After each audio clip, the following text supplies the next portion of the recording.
Hey guys, welcome back to the channel. This is a story about what if Naruto was an immortal wanderer in Ruby. Before I start, please support for more amazing content, and do consider subscribing to my channel and share this video with your friends. This is written by QrowAnime and link in description and support writer.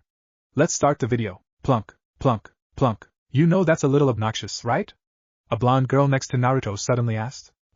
Plunk. And you're doing it, why? I'm bored, Naruto responded with a shrug. Two pairs of eyes looked at him in disbelief. You are 5 minutes into a 10-minute flight to the best huntsman academy in the world and you're bored? Naruto glanced at the younger, cutesier girl. I get bored pretty easily. And I guess the academy is alright. As long as I get my license, I'm all good. More silent staring. Finally, the blonde rolled her eyes. Whatever, just stop throwing that ball at the wall. I'm trying to talk to my sister here. Naruto shrugged again, but didn't throw the ball again. He simply stood up and started walking away as the blonde started talking to her sister again. I just can't believe you got into Beacon 2 years early, Ruby. This is going to be so great. I swear. The voices of the two girls faded away as Naruto walked across to a window showing Beacon Academy in all of its glory. Finally, he was here. It had taken entirely too long to get here. His purpose? Naruto never did something without a purpose. He had a purpose now, more important than anything else. More important than becoming Hokage, more important than finding Sasuke and bringing him home, and more important than surviving the Akatsuki. The words echoed in his mind, and he would not forget a single syllable of them until his purpose was fulfilled. Naruto Uzumaki, I, Tsunade Senju, 5th Hokage of Konoha. Naruto quickly sidestepped an overexcited orange-haired girl as she nearly stumbled into him. Rennie, isn't this so exciting? I wonder if we will find a sloth. That would be so. Naruto rolled his eyes, and focused back onto the school, whose landing pad they were approaching to land on. He quickly walked back to the seat he had located next to the two sisters, and grabbed his rather light travel bag. He made it to the front just in time for the door to open, and he swiftly walked out. He sidestepped a white-haired girl with a rage-fueling logo on her luggage, only to stop when the realization hit him of just who this girl was. 5th Hokage of Konoha, do hereby promote you to the rank of Tokubetsu Jonin, and hereby assign you the following mission. With a scowl, Naruto turned away from the snooty-looking girl that was currently checking each individual bag, and walked away at a faster pace than he probably should have. Shnee, Naruto growled to himself as he disappeared behind a rather large tree. To any onlookers that truly paid attention to the teenager, they would have sworn they saw Naruto walk out from behind the tree at least 4 times, each wearing a different set of clothes. Not that it mattered. Nobody would catch Naruto. If they did, he would truly be obligated to kill them. This mission shall be classified as S rank, and will be treated with the highest discretion. Ozpin's office, Naruto thought to himself as he looked up at the closest tower. The communications tower should be nearby as well. A boom behind him had him looking back, and he saw the Shnee with the younger sister from earlier. Both were on their asses, and it was evident that a dust incident had taken place. Dumbass Shnee, Naruto muttered. You'd think she would know better. You're telling me. A black-haired girl shook her head as she passed by him and started walking towards the two downed girls. Naruto scoffed, and continued into the main hall for the welcoming speech. He found it lacking. The hair wasn't the only thing giving away Ozpin's age. His lackluster and boring speech said practically the same thing. It didn't matter to Naruto though. He was tired, and wanted to go to sleep. He had a lot weighing on him, and just getting here was exhausting as it was. Authorized persons regarding the following S-rank mission details are myself, Shizen Kato, Danzo Shimura, and Jiraiya of the Sannin. Naruto eventually settled into his sleeping bag, doing his best to tune out the 4 girls that seemed to be doing their best to keep everybody awake. He awoke early the next day, much earlier than anybody else did. He got up and put everything of his away before anybody even began to stir. He immediately left the hall, determined to explore as much of the school as he could before he was dragged into whatever initiation they did here. He doubted it would be anything like his bell test had been, but he would reserve judgment mostly. After about an hour or two of the walking around, Naruto heard the announcement to meet on a cliffside, and he began making his way to where he knew the other students were gathering. My back is killing me, Naruto frowned, and rubbed his back absent-mindedly. His trip really hadn't been good for him. He had to hand it to the Toads. They definitely got him here as fast as they said they would, as uncomfortable as it ended up being. You are to travel across the impassable seas, and using your provided alias, infiltrate Beacon Academy as a student. Impassable seas? Not so much. Hard as shit to pass seas, and uncomfortable as hell? Yeah, probably too long of a name. Impassable seas did have a ring to it. Naruto listened as the old coot explained how the partnering system would work, gaining a roll of the eyes from Naruto. Even Konoha, who preached teamwork among everybody, put thought into their teams. This was bound to be volatile at the best of times. Then again, perhaps that would work for him. Your secondary objective is to use any means necessary to gather pertinent information regarding the war between the United Elemental Nations and Remnant's United Forces. Yeah, Naruto thought with a smirk as he moved to his launchpad. That would probably work out for me. He frowned as his thoughts turned to his primary objective, his real purpose for being here. He knelt down as the students down the line began getting launched into the sky. Your primary objective is to gather information or orchestrate the rescue by any means possible of one Sakura Haruno. Naruto's fist clenched, and he glared up at Ozpin one last time. One of the most likely culprits. One of the most likely objects of his hatred. His eyes flashed a blood red, though nobody was looking at him. He was suddenly shot into the sky, and Naruto remembered Tsunade's last words to him. This mission is given to you due to recommendation of Jiraiya of the Sannin. As a master of infiltration and espionage, he states your skills in that particular field now equal or supersede his own. The future of Konoha and the rest of the elemental nations now rest in your hands should blood spill. Let it not be yours and let it be plenty. He was launched into the air, the cold thought of a bloody vengeance at the forefront of his mind. Maybe he understood Sasuke a little bit better now. Naruto flew through the sky without a care in the world, and reflected on his mission once more. The academies were responsible for training the hunters and huntresses, and a hunter or huntress is the only thing that Naruto truly believed could take Sakura. And even then, he felt it would take at least a few of them. It had been almost a year since she was taken. Since then, Naruto hell, all the Konoha 11 have been preparing to get her back. She wasn't the only one that had been taken, granted, but every other captive had been dumped somewhere on the east coast of the elemental nations, cold as ice, and mutilated almost beyond recognition. Sakura never was. Naruto didn't want to think about what it meant. He only wanted to get her back. As much as he wanted to convince Sasuke to come back, he still left of his own accord. Sakura was taken doing her duties as a Konoha nin, as well as a Kunoichi of the elemental allied forces. All because of this damn war. It had all started just a year before Naruto's training trip was over. People in flying ships arrived in the land of waves. People in sleek armor with the SDC logo exited the ships and started demanding to speak with the de facto leader, Kazuma. It had been rough at first, but after word got out to the rest of the nations that there were more advanced civilizations across the previously impassable sea, it gathered everybody's interest. Talks of war immediately broke out as the paranoid Kumo and IWA Kage began assuming the worst. They weren't far off, apparently. The delegation sent by the SDC worked out a deal with the Land of Waves, and managed to find deposits of something called dust, which hadn't impressed many people. Whenever the SDC saw exactly how much dust there was, however, they got more demanding. They resorted to intimidation. They demanded further mining with less payment or compensation, and they demanded that Waves supply housing for their workers. There had already been the issue of different methods of currency, so when they offered a limited number of valuables in exchange for something on Wave land that was obviously of great value to them, Kazuma rejected them. Coincidentally, just a week after that, some of the Wave villagers attacked the SDC guards, resulting in a large-scale shooting that killed almost 20 villagers, 4 of which were children. Kazuma immediately sent for assistance from Konoha, and what was left of Konoha 12, minus Naruto and Sasuke, and their sensei were sent to drive the SDC away. From what Naruto could gather in his short time here, this led to Konoha being seen as the instigators of the war from Remnant's standpoint. The SDC didn't leave quietly either. It took Kakashi destroying one of their ships, and Kurenai killing 2 soldiers that attempted to use civilians as shields before they finally retreated. Now, Naruto truly felt that IWA and Kumo didn't care about the specifics, but the act of violence was all they needed. Suna and Konoha empathized greatly for Kazuma and what Wave suffered, so with their sympathy, as well as IWA and Kumo's bloodthirst, the Elemental Nation Allied Forces was created, and war was declared on Remnant as a whole. In the way of Kirigakure, only the rebels had been willing to hear out the Allied forces. After some under-the-table discussions, the civil war in Kirigakure was resolved surprisingly quickly. The Mizukage was killed, and the next one, Meitarumi, took his place. There is no denying that the SDC, and by extension, the Kingdom of Atlas, were the instigators of the war, at least from the Elemental Nation's perspective. However, Naruto learned in his time here that Ozpin was the shot caller amongst the academies. All the headmasters deferred to him, and if Ozpin said jump, every council member of every kingdom only asked how high. Ozpin was to blame. Ozpin was the reason Sakura was taken. There was no other explanation. Ozpin would pay, but he had to be smart about it. There was an explosion of dirt as Naruto landed without any means of cushioning his fall.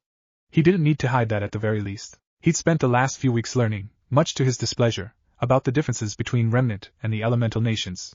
Remnant had their ninja equivalent in hunters. While hunters typically appeared to be anywhere from high Genin to high Chunin level in skill, there were the rare occasions that a hunter could stand toe-to-toe with a Jonin for a time, though it was rare. That in and of itself was not worrying. The worrying part of Remnant was their technology. With how quickly Remnant found their ground fighters to be outclassed, they quickly resorted to their technology to make the difference. This definitely evened the odds. Adoriya Hiki did not do much against a volley of .50 cal bullets, so Naruto thought himself stronger than most people here.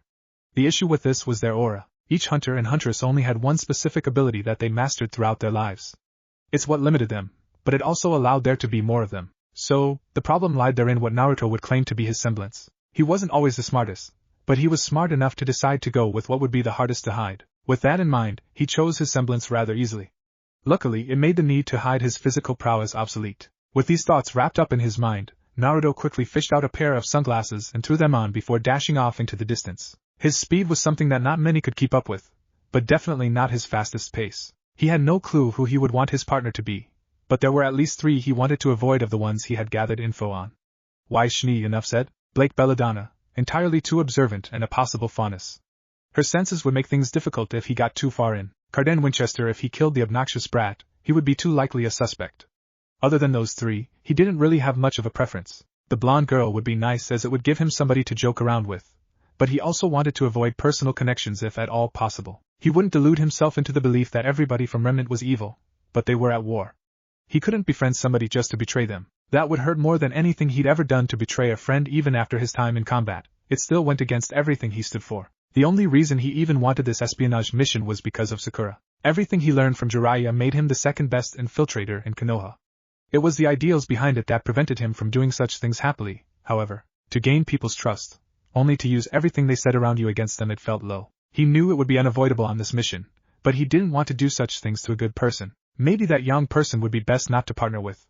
She sounded like a good enough person. Her sister too, she had such large doe eyes that screamed, "You can't deny me." No, they were both dangerous.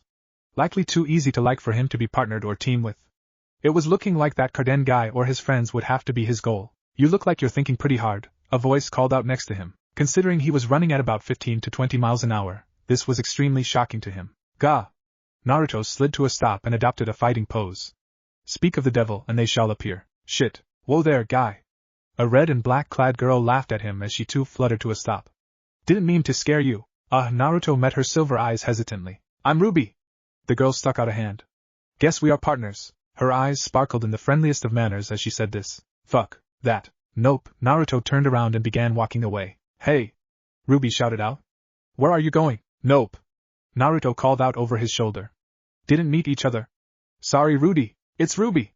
Ruby zipped in front of him and crossed her arms, glaring at him adorably, I mean angrily. "Whatever you say, Rainy." Naruto continued walking right past her. "Of course, I wouldn't know your name. We've never met." Naruto pushed himself past an almost heartbroken Ruby and through a thick and high shrub, only to find himself face to face with a white-haired, snob-looking girl with a rapier. Naruto with a nod. "That would be my luck." The girl opened her mouth to say something, but Naruto had already turned around and entered the clearing where he had left Ruby. "Hiya, Ruby, I'm Naruto," Naruto said casually. "Let's go pretty much anywhere but that way." "You came back." Ruby fist-pumped the air, bringing a small smile to Naruto's face before he quickly wiped it away. Just don't make me regret it, and keep up." "Oh, I will," Ruby nodded excitedly. "Promise." "I'm super fast, see." With that said, Ruby zipped a circle around Naruto. Rose petals flew around Naruto's face, tickling his nose and cheeks. "Gah!" Naruto waved his hands around, brushing the petals away. "That's cool and all, but can you make that not happen?" "Nope," Ruby said cheerily, popping the P at the end. "It's a part of the Ruby Rose partner package." "Of course it is," Naruto shook his head. "Let's just get these relics, shall we?" Ruby nodded excitedly. "Sure." "So, what are you like? What's your favorite color? Food? Do you like cookies? Oh, what about strawberries? With sugar or without? Do you like milk? You can't have cookies without milk. Oh, what about Ruby?" Naruto cut her off, grabbing her by the shoulders and shaking her lightly. "Look, we are going to be partners for the foreseeable future. I get that you're probably nervous that we won't like each other, and want to get to know each other, and as cute as the word vomit is, we have to do this initiation first. Then we can spend the whole school year getting to know each other, okay?" Ruby blushed a deep red and nodded quickly. Naruto stared her in the eyes and nodded slowly. "My favorite color is orange. I'm not usually the kind of guy that tries a lot of new foods, but my favorite kind of food is pasta. I'd be happy to try those foods, so let's get this done faster than everybody else, alright?" Ruby nodded again, and Naruto slowly let her go. "Cool. Now you said you're fast. You lead the way." Ruby nodded again, still blushing a deep red. She turned and swiftly began walking in a random direction. Naruto sighed, noticing that she was walking the wrong direction. "I'll let her cool off, then correct her," he thought to himself. "And now I have to figure out a way to slip out of the whole getting to know each other thing. She's entirely too sweet." Meanwhile, Ruby was having thoughts of her own. "Great Ruby," she thought to herself. "Barely met your partner, and you already embarrass yourself. If it matters to you, you'll find a way. This is about the dumbest idea you could have possibly come up with." Naruto shouted at Ruby over the wind. "What?" Ruby asked, also yelling. "I couldn't hear you over the sound of my awesome idea." "I said you're stupid." Naruto shouted even louder. Ruby joked. "You're too kind." Naruto rolled his eyes, but in the short moment it took him to do so, Ruby had jumped off of the flying Nevermore. As soon as Naruto saw the girl missing, he sighed and dropped as well. As he fell, he saw Ruby being caught by what he could only assume was her sister, judging by the long blonde hair. Luckily, it seemed like Ruby dropped exactly where they were supposed to be going. Perhaps she was a little smarter than he gave her credit for. Like him, she probably just had an odd way of showing it. Turning from falling headfirst to foot first, Naruto braced for impact. He landed solidly on his feet, causing a resounding boom to fill the clearing. Whoa, Yang grinned as the dust cleared. That was pretty metal, Blondie. Naruto climbed out of the small crater he'd created, and dusted himself off. Your sister is a handful. I know. Isn't she great? Naruto snorted. A Ruby zipped up beside him. You didn't die. That was totally awesome. How'd you do that? Was it your semblance? Did you just make your aura take it? That would be kinda stupid actually. Maybe you shouldn't do that. Unless I'm wrong? What was it? Naruto opened his mouth to answer, but was interrupted by an Ursa crashing through a tree and into the clearing. He lasted so long. The same orange-haired girl from the day before giggled as the Ursa turned to dust. She landed on the ground fairly lightly and turned to the tree line behind her, where a green-clad, black-haired man ran out, clearly out of breath. Nora! Never do that again. The boy chastised her in between pants of breath. Naruto shook his head, and turned back to Ruby to answer her question. Just then, another group entered the clearing. A red-haired girl was the first to make the clearing, followed by a Deathstalker, with a very terrified Weiss Schnee hanging off of its tail. The Deathstalker didn't care about this, however, being completely focused on the girl, skillfully evading all of its attacks. Never mind, Naruto sighed. I'm just going to go get our relic. But we have to help her, Ruby insisted. That's a Deathstalker. They are really hard to kill. Then go help her. Naruto waved her off while walking to the chess pieces inside the ruins. I couldn't care less. Ruby glared at his retreating form, before whipping out Crescent Rose and fully extending it. Fine. I will, you big jerk. With that, she started dashing towards the Deathstalker just as it flung Weiss from its tail. The princess went hurtling towards a nearby tree, and Pyrrha leapt out of the way of another pincer. The Deathstalker saw Ruby rushing towards it, and immediately forgot about its earlier prey, instead focusing on the easier target that was already making her way to it. Hiya! Ruby shouted, slashing at its beady little eyes. The blade of the scythe did nothing to the scorpion's armor, and only served to anger the thing. It raised its pincers and swiped at Ruby, who rather skillfully dodged the first strike. It was at this exact moment, though, that the Nevermore that Naruto and Ruby had pitched a ride on earlier decided to make its displeasure known. As it dived from above, it launched multiple feathers towards Ruby, pinning her hood to the ground rather soundly. Ruby gasped, and began pulling at her hood desperately. The Deathstalker quickly saw her plight, and lunged its stinger at her. Ruby! Yan shouted and started to run towards her sister, even though she knew she wouldn't make it in time. Ruby screwed her eyes shut, bringing her aura forward to take the hit. She knew a direct hit like this would probably drain a lot of it, but she had no other choice at this point. Just when she thought the impact would be, she felt a gust of wind near her.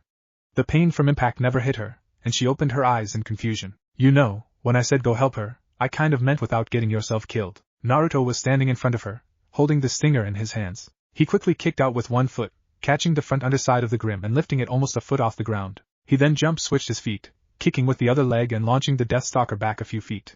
It stumbled side to side in a daze, trying to regain its bearings. I mean, what were you thinking?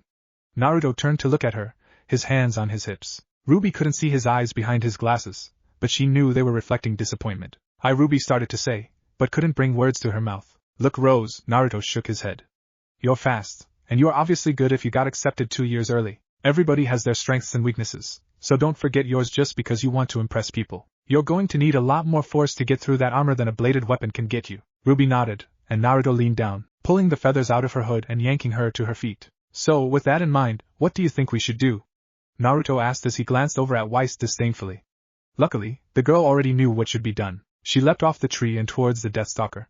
A few seconds later, the Deathstalker was encased in a large amount of ice.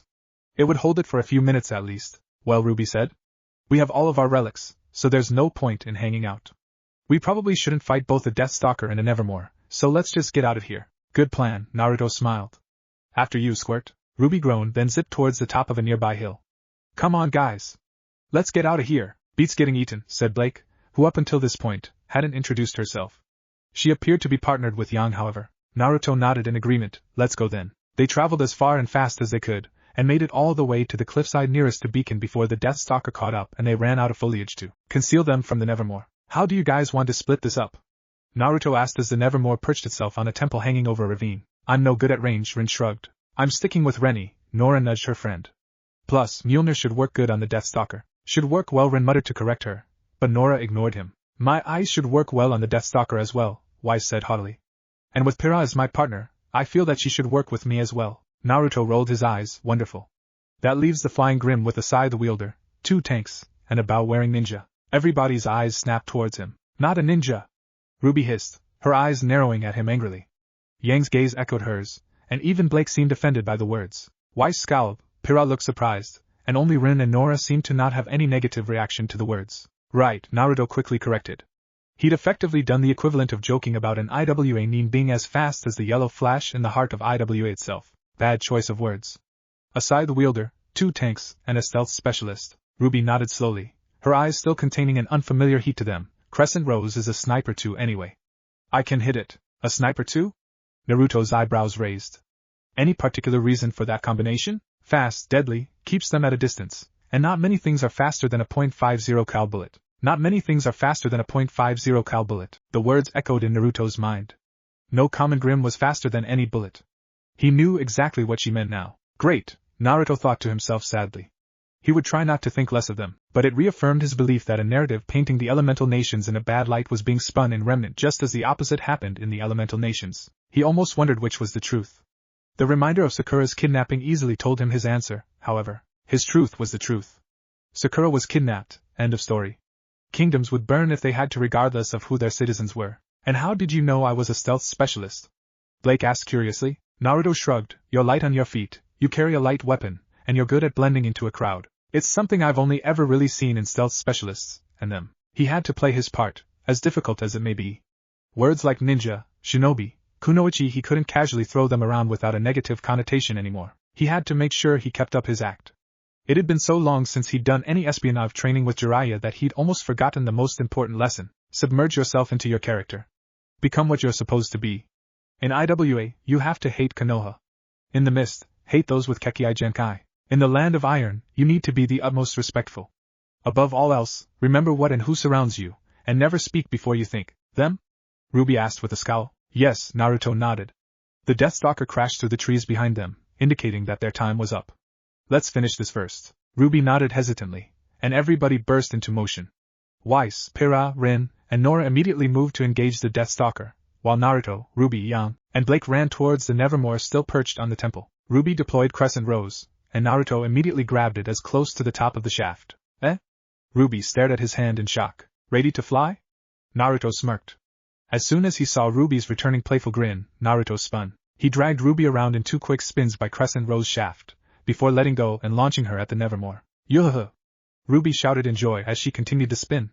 Crescent Rose came crashing down into the Nevermore's chest, cutting deeply, but not enough to finish the job. Whoa! Ruby shouted as the Nevermore flapped its wings in rage. She quickly fluttered down to the bridge connecting the temple to the clearing just as Naruto, Yang, and Blake arrived. That was awesome! Ruby giggled. Is that your semblance? Naruto nodded, in a manner of speaking. Let's finish this thing quick. The Nevermore took off, quickly circling around the temple and looking for an opening to pelt the team with its feathers. Blake. Yang looked at the girl. Can you launch me at it with that ribbon of yours? Blake rolled her eyes, but grabbed her weapon. Can't you just have Naruto do it? He can't handle me, Yang said cockily as she grabbed the ribbon. Blake began winding up, preparing to launch her over the side of the bridge. You're right, Naruto nodded. Too top heavy, why you little, and she was gone, over the side of the rail. Blake's superb agility gained as much momentum as possible for Yang, before slinging her directly into the Nevermore's mouth. Think I made her mad? Naruto asked Ruby as they watched Yang send shell after shell down the Nevermore's gullet. Probably, Ruby shrugged. But it helps her fight. Naruto nodded, good to know. I'll keep that one in my back pocket. She might kill you, she might try.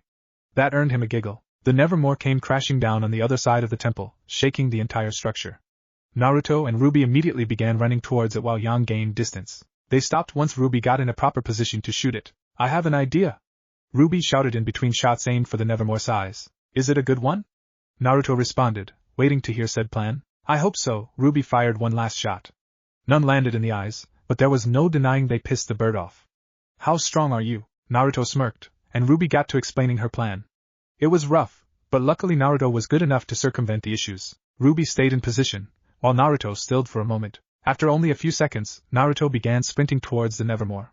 Behind him, Ruby loaded gravity dust rounds into Crescent Rose before following closely behind him. Naruto leapt towards the Nevermore's center, and landed a hit directly into its chest. Do birds have chests? And in an unimaginable display of strength, launched it directly towards the top of the cliff. It crashed into the top of the cliffside with a surprising amount of speed. Naruto immediately reached backwards with his palm up, just in time for the front of Ruby's beltline to land on it. Naruto quickly grabbed onto the belt, before throwing her like a football directly at the down Nevermore. Ruby began shooting round after round of gravity dust, gaining more and more momentum. Eventually, she reached the Nevermore and hooked crescent rows around its neck. With one final shot, she drove the blade through, completely decapitating the oversized bird. As the decapitated body of the Grim fell down the ravine, slowly dissipating into dust, Ruby made her way to the edge of the cliff, and waved down at her teammates. Well, she isn't bad, Naruto thought. She had no way of knowing it would work, but our skills compensated for it. I don't like that she made me use a little senjutsu for it, but if I had just killed it by myself, she'd have probably felt a little left out. He looked behind him to see Weiss, Pyrrha, Rin, and Nora approaching them. They all looked a little winded, but didn't seem to be any worse for wear. Well, that was fun, Nora grinned excitedly. Alright, so maybe they didn't all look winded. I guess so, Naruto shrugged, only for somebody to nudge his shoulder. He turned to see Ruby, who had jumped down from the cliff back down to them. You know it was fun, Ruby chirped in a sing-song voice. Now let's get these relics up there so we can be real students. Naruto smiled despite himself. Her cheery disposition might be even more infectious than his was. Nevermore does a heart heal but with a kindred soul. Ruby Rose, Naruto Urubline, Blake Belladonna, and Yang Zheolong. You will be named Team Ruby, with your leader being Ruby Rose. Ruby blinked up at Ozpin, while Naruto looked entirely unimpressed at Ozpin. The girl was smart, but it was a gamble to name her leader. She had the qualities, but nowhere near the experience. Luckily, with Yang being the sister, Blake not giving a single shit, and Naruto being able to look past age, it shouldn't be a problem with said team. Still, Naruto thought it was an odd call to make a 15-year-old in charge of two 17-year-olds, and a 16-year-old, not that they knew he was a year younger anyway. Naruto supposed it didn't matter. After all, Kakashi and Itachi had both been placed in the highest-ranking group in Konoha at exceptionally young ages. It was possible. Pyrrha Nikos, Lyrin, Weiss Schnee, and Nora Valkyrie. You shall be Team PRWN, Periwinkle, and yes, I know it's not the most original. It's just the easiest to work with that is still related to a color. And you will be led by Pyrrha Nikos. Weiss didn't look particularly happy about this, but she seemed to accept it after a moment. You will now be shown to your dorms. Ozpin wrapped up the initiation ceremony. Professor Goodwitch will be explaining school rules and scheduling on the way. Have a good night. The stern-looking woman waved her riding crop, beckoning the students to follow her. Team Ruby and PRWN arrived at their dorms last, with Glinda taking turns glaring at each team. It would do well for you to remember that you are all adults here. Failure of a member of a team means the failure of the entire team. Do your teammates the proper respect of trying your hardest. It is also worth noting that all of you are adults, or at least were recognized in the eyes of Vailian law as such the second you completed initiation. Should any tomfoolery happen with any teammates or other students, you are not allowed to allow it to disturb the peace of the dorms, but everything else will be considered a personal matter and should be handled as such. You should all be mature enough to understand these things. To the women, keep in mind that a pregnant woman is not allowed to continue classes here, as they are much too dangerous. Are we clear? Naruto and Rin, even as the only two men, were easily the most stoic about these things, and nodded in an almost lazy manner. The women, bar Yang and Blake, all turned varying shades of red as the implication set in. Glinda gave them all another stern look, before turning and walking away without another word. Hear that, Blondie? Yang nudged Naruto. Don't be getting any pervy ideas being locked in a room together with three hotties. Naruto stared blankly at her, before turning to look at Blake and Ruby. He looked all three of them up and down a few times, almost to the point of creeping them out. He then took out his scroll and buzzed himself into the dorm room. I only see two, he said dully as he entered the room. Well, I guess I could be the third, but the way you referred to it obviously meant other than me. Huh? Ruby blinked. Excuse me? Blake recoiled. The hell is that supposed to mean? Yang glared at his back as he entered the room. You guys cool with me taking first shower? Naruto asked over his shoulder as they filed in. I asked you a question, Yang said indignantly. Naruto just grabbed a towel out of his bag and threw a thumb up over his shoulder. Cool, thanks. The three girls stared in shock as he closed the door. A few moments later, they heard the shower turn on. They stared in silence for a few moments. Who do you think the ugly one is? Ruby asked hesitantly. It's gotta be Yang, Blake said unsurely. Excuse me? Yang growled. I'm hot. Maybe when your hair is on fire, Blake said snarkily. Not trying to brag, but I've got the best S I've ever seen, and Ruby's adorable. Thank you? The girl chirped. Sure. Anyway, you're the only one that fits. All you have is your boobs. Well, what if he isn't an ass guy? Yang argued. Blake shrugged. I'm just saying. No, Yang, she has a point, Ruby chipped in. She's still got a nice pair. So, it's 2-1 really. Seriously, Rubes? Yang looked at her sister in betrayal. Ruby just shrugged and took out a box of cookies from her bag. It could be me. Ruby reasoned fairly. I'm just saying if it's between the two of you, Blake might have you beat. The door to the bathroom cracked open, and Naruto poked his head out, full of suds and all. You guys are loud. Can you keep it down a little? No. Yan stomped lightly on the ground. Tell us who isn't the hot one. Naruto shook his head. All I'm gonna say is I wasn't knocking Blake or Ruby. He quickly ducked back in and slammed the door shut just in time to block the pillow that was thrown his way. Asshole. Ruby just nodded wisely. I figured as much. It was only a matter of time, really. Yan turned to glare at her sister, and just what is that? It was only a matter of time that my looks surpassed yours. You might be older, but realistically, I was always going to take the lead, and how do you figure that? Yan crossed her arms. I drink milk, it all goes to your ass. Exactly. I could play Jenga on yours. Blake stifled a giggle, and Yan lunged for Ruby. Get over here, you little. Ruby laughed melodically as she zipped around the room, avoiding Yang skillfully. Naruto exited the bathroom shortly after in shorts and a shirt, only to find Ruby smirking at her sister, who was huffing and puffing while sprawled out on the ground. There are rose petals everywhere. Naruto deadpanned. They go away eventually, Ruby said cheerily as she skipped to the bathroom. Naruto sighed, and made his way to the only bed without a bag on top of it. It seemed like he was going to be closest to the wall, just next to Ruby, with Yang just on the other side, and Blake closest to the opposite wall. If I catch you creeping on my little sister, I'm putting you through that window, Yang warned from her position on the ground. You'll try putting me through that window. Naruto corrected. And I don't creep, so there's nothing to worry about there. Try. Yang sat up. Blondie, just cause you can throw a girl that's maybe 100 pounds soaking wet doesn't mean I can't kick your ass. You mean just because I can throw a 100-pound girl a quarter of a mile just after punching a 2-ton bird the same distance doesn't mean you can't kick my ass? Naruto raised an eyebrow at her. Look, I'm not trying to brag here. I wasn't even talking about strength. I was talking about fighting style. You're a boxer. I'm a fighter. I just win. Yang rolled her eyes. What's the difference? You have 2 weapons, Naruto said, holding up his fists as examples. I have 4. TCH, Yang rolled her eyes. We will see about that. Maybe, Naruto said, crawling into his bed. I'm beat. I'll see y'all in the morning. Night, Blake muttered, absorbed in a book on her own bed. Yang said nothing, simply planning on ways to beat Naruto into the ground should he not treat her sister with respect. Partner or not, Ruby eventually came out of the shower, and Yang finally dragged herself off the ground and into the bathroom. Ah, Ruby sighed in happiness as she laid on the bed. This bed is comfortable. Naruto mumbled from under the covers. Blake said nothing, and just turned a page. Hey Naruto, Blake said after turning a few more pages. Naruto responded sleepily. Who's really the ugly one? Naruto rolled over and pulled the covers down just enough to glare at Blake. Seriously? Blake shrugged, but didn't take her eyes off her book. I'm just curious. Naruto rolled his eyes. You're all gorgeous. Hard not to be at least attractive in this line of work. You and Yang are both hot. Ruby is cute. There's a difference. Can't tell Yang that though. She sounds like she needs to be brought down a peg or 3. Blake snorted quietly as she turned another page. I figured. Hey! Ruby whined. Why can't I be hot? Naruto chuckled and turned back around to go to sleep, choosing not to answer Ruby's question. Ruby just pouted at him, before throwing her blanket over herself and turning away from him. It seemed to be an interesting start for Team Ruby. That worried Naruto greatly. He knew he would be in for a lot of work constantly trying to remind himself not to grow too attached. Why couldn't they have all been bitchy? Naruto whined to himself as he dozed off. Maybe the shni would have been better. Good morning, future hunter and huntresses. Naruto lunged from his bed, a bowie knife in his hand and held to Ruby's throat, who stared at him with wide eyes. Eep.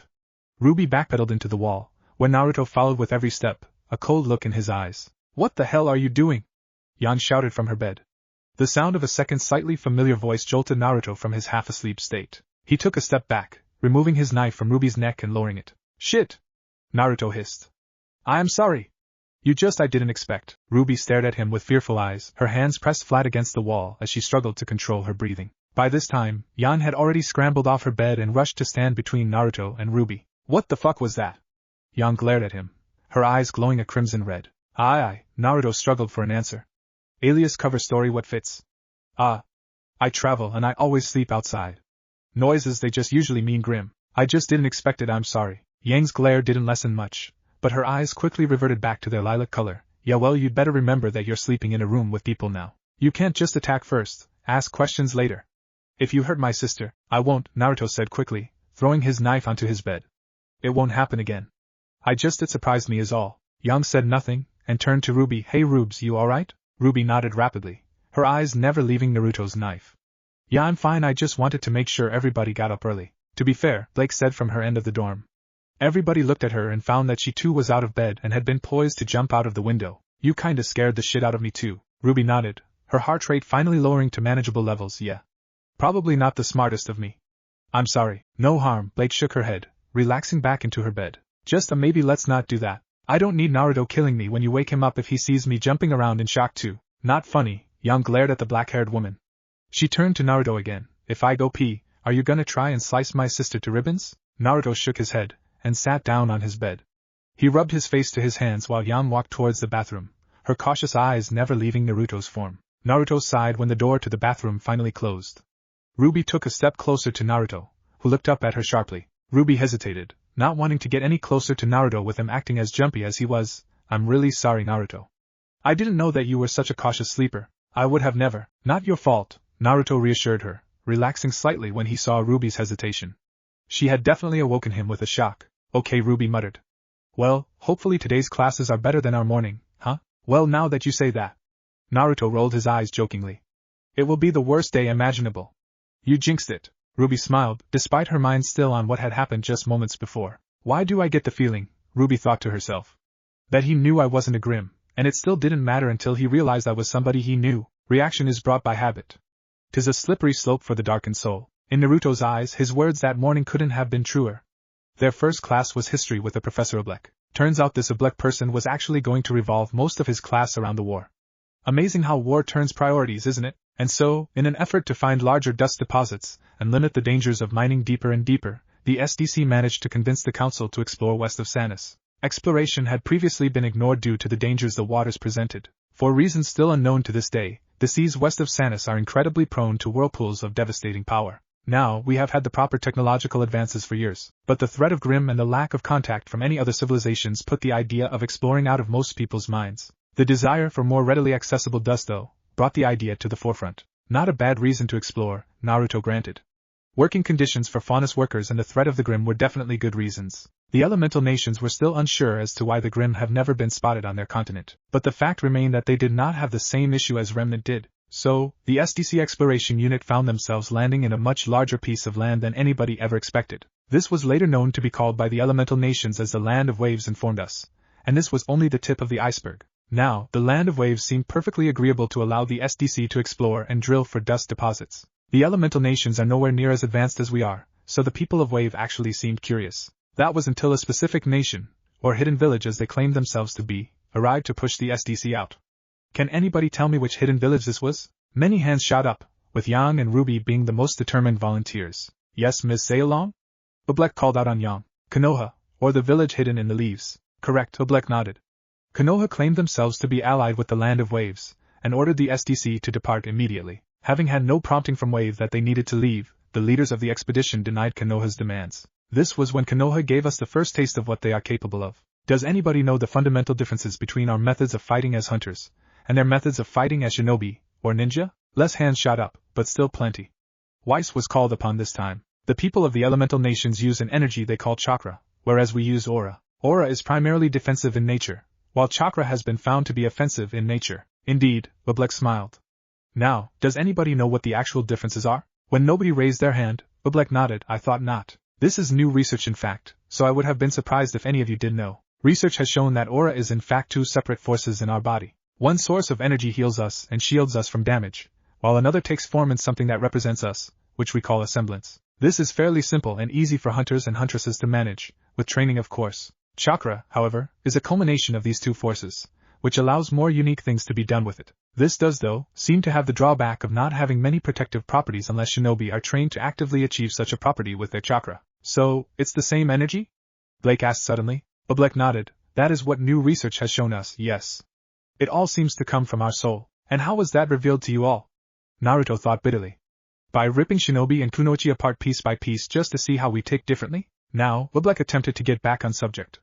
Konoha revealed that their abilities ranged from harnessing the elements, as well as creating illusions, and increasing their speed and strength many times over. Now none of this is new to us, but they are all able to do such things without dust or semblances. The attackers were later able to be identified. Does anybody know some of their names? If you can, also provide their rank and cautions. Oblek randomly called on students who began listing names. Kakashi Hataki, Jonin, known as the Copy Ninja. Not to approach without aerial support and vast number advantage. Correct, Mr. Winchester. You, Kurenai the Genjutsu Mistress, Jonin. Not to engage without thermal sensing. Indeed. And you, Mato Guy, the Leaf's Green Beast. Also a jonin and the same cautions as Kakashi Hatake. Yes, yes. Very good. Any others? Hinata Hyuga, Tokubetsu jonin. Konoha's twin lion, not to be engaged in close combat under any circumstances. Stealth is impossible around Hyuga, as there are no portable means of concealment from their Byakugan.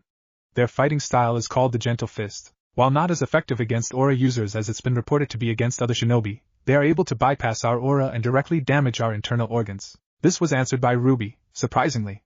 To have such knowledge about lower-ranking Konoha ninja was rare for somebody not actively involved in the war, at least as far as Naruto knew. There's nothing gentle about that witch. Naruto heard Weiss grumble under her breath behind him. Yes, Oblek blinked, obviously not hearing Weiss' comment. I'm surprised you know that. Indeed, a family member of hers, Niji Hyuga, was also present and he is given the same cautions, although Hinata Hyuga is widely considered more deadly than him, as the particular twist to her fighting style that gave her said moniker allows her to drain an individual's aura and add to her own strength.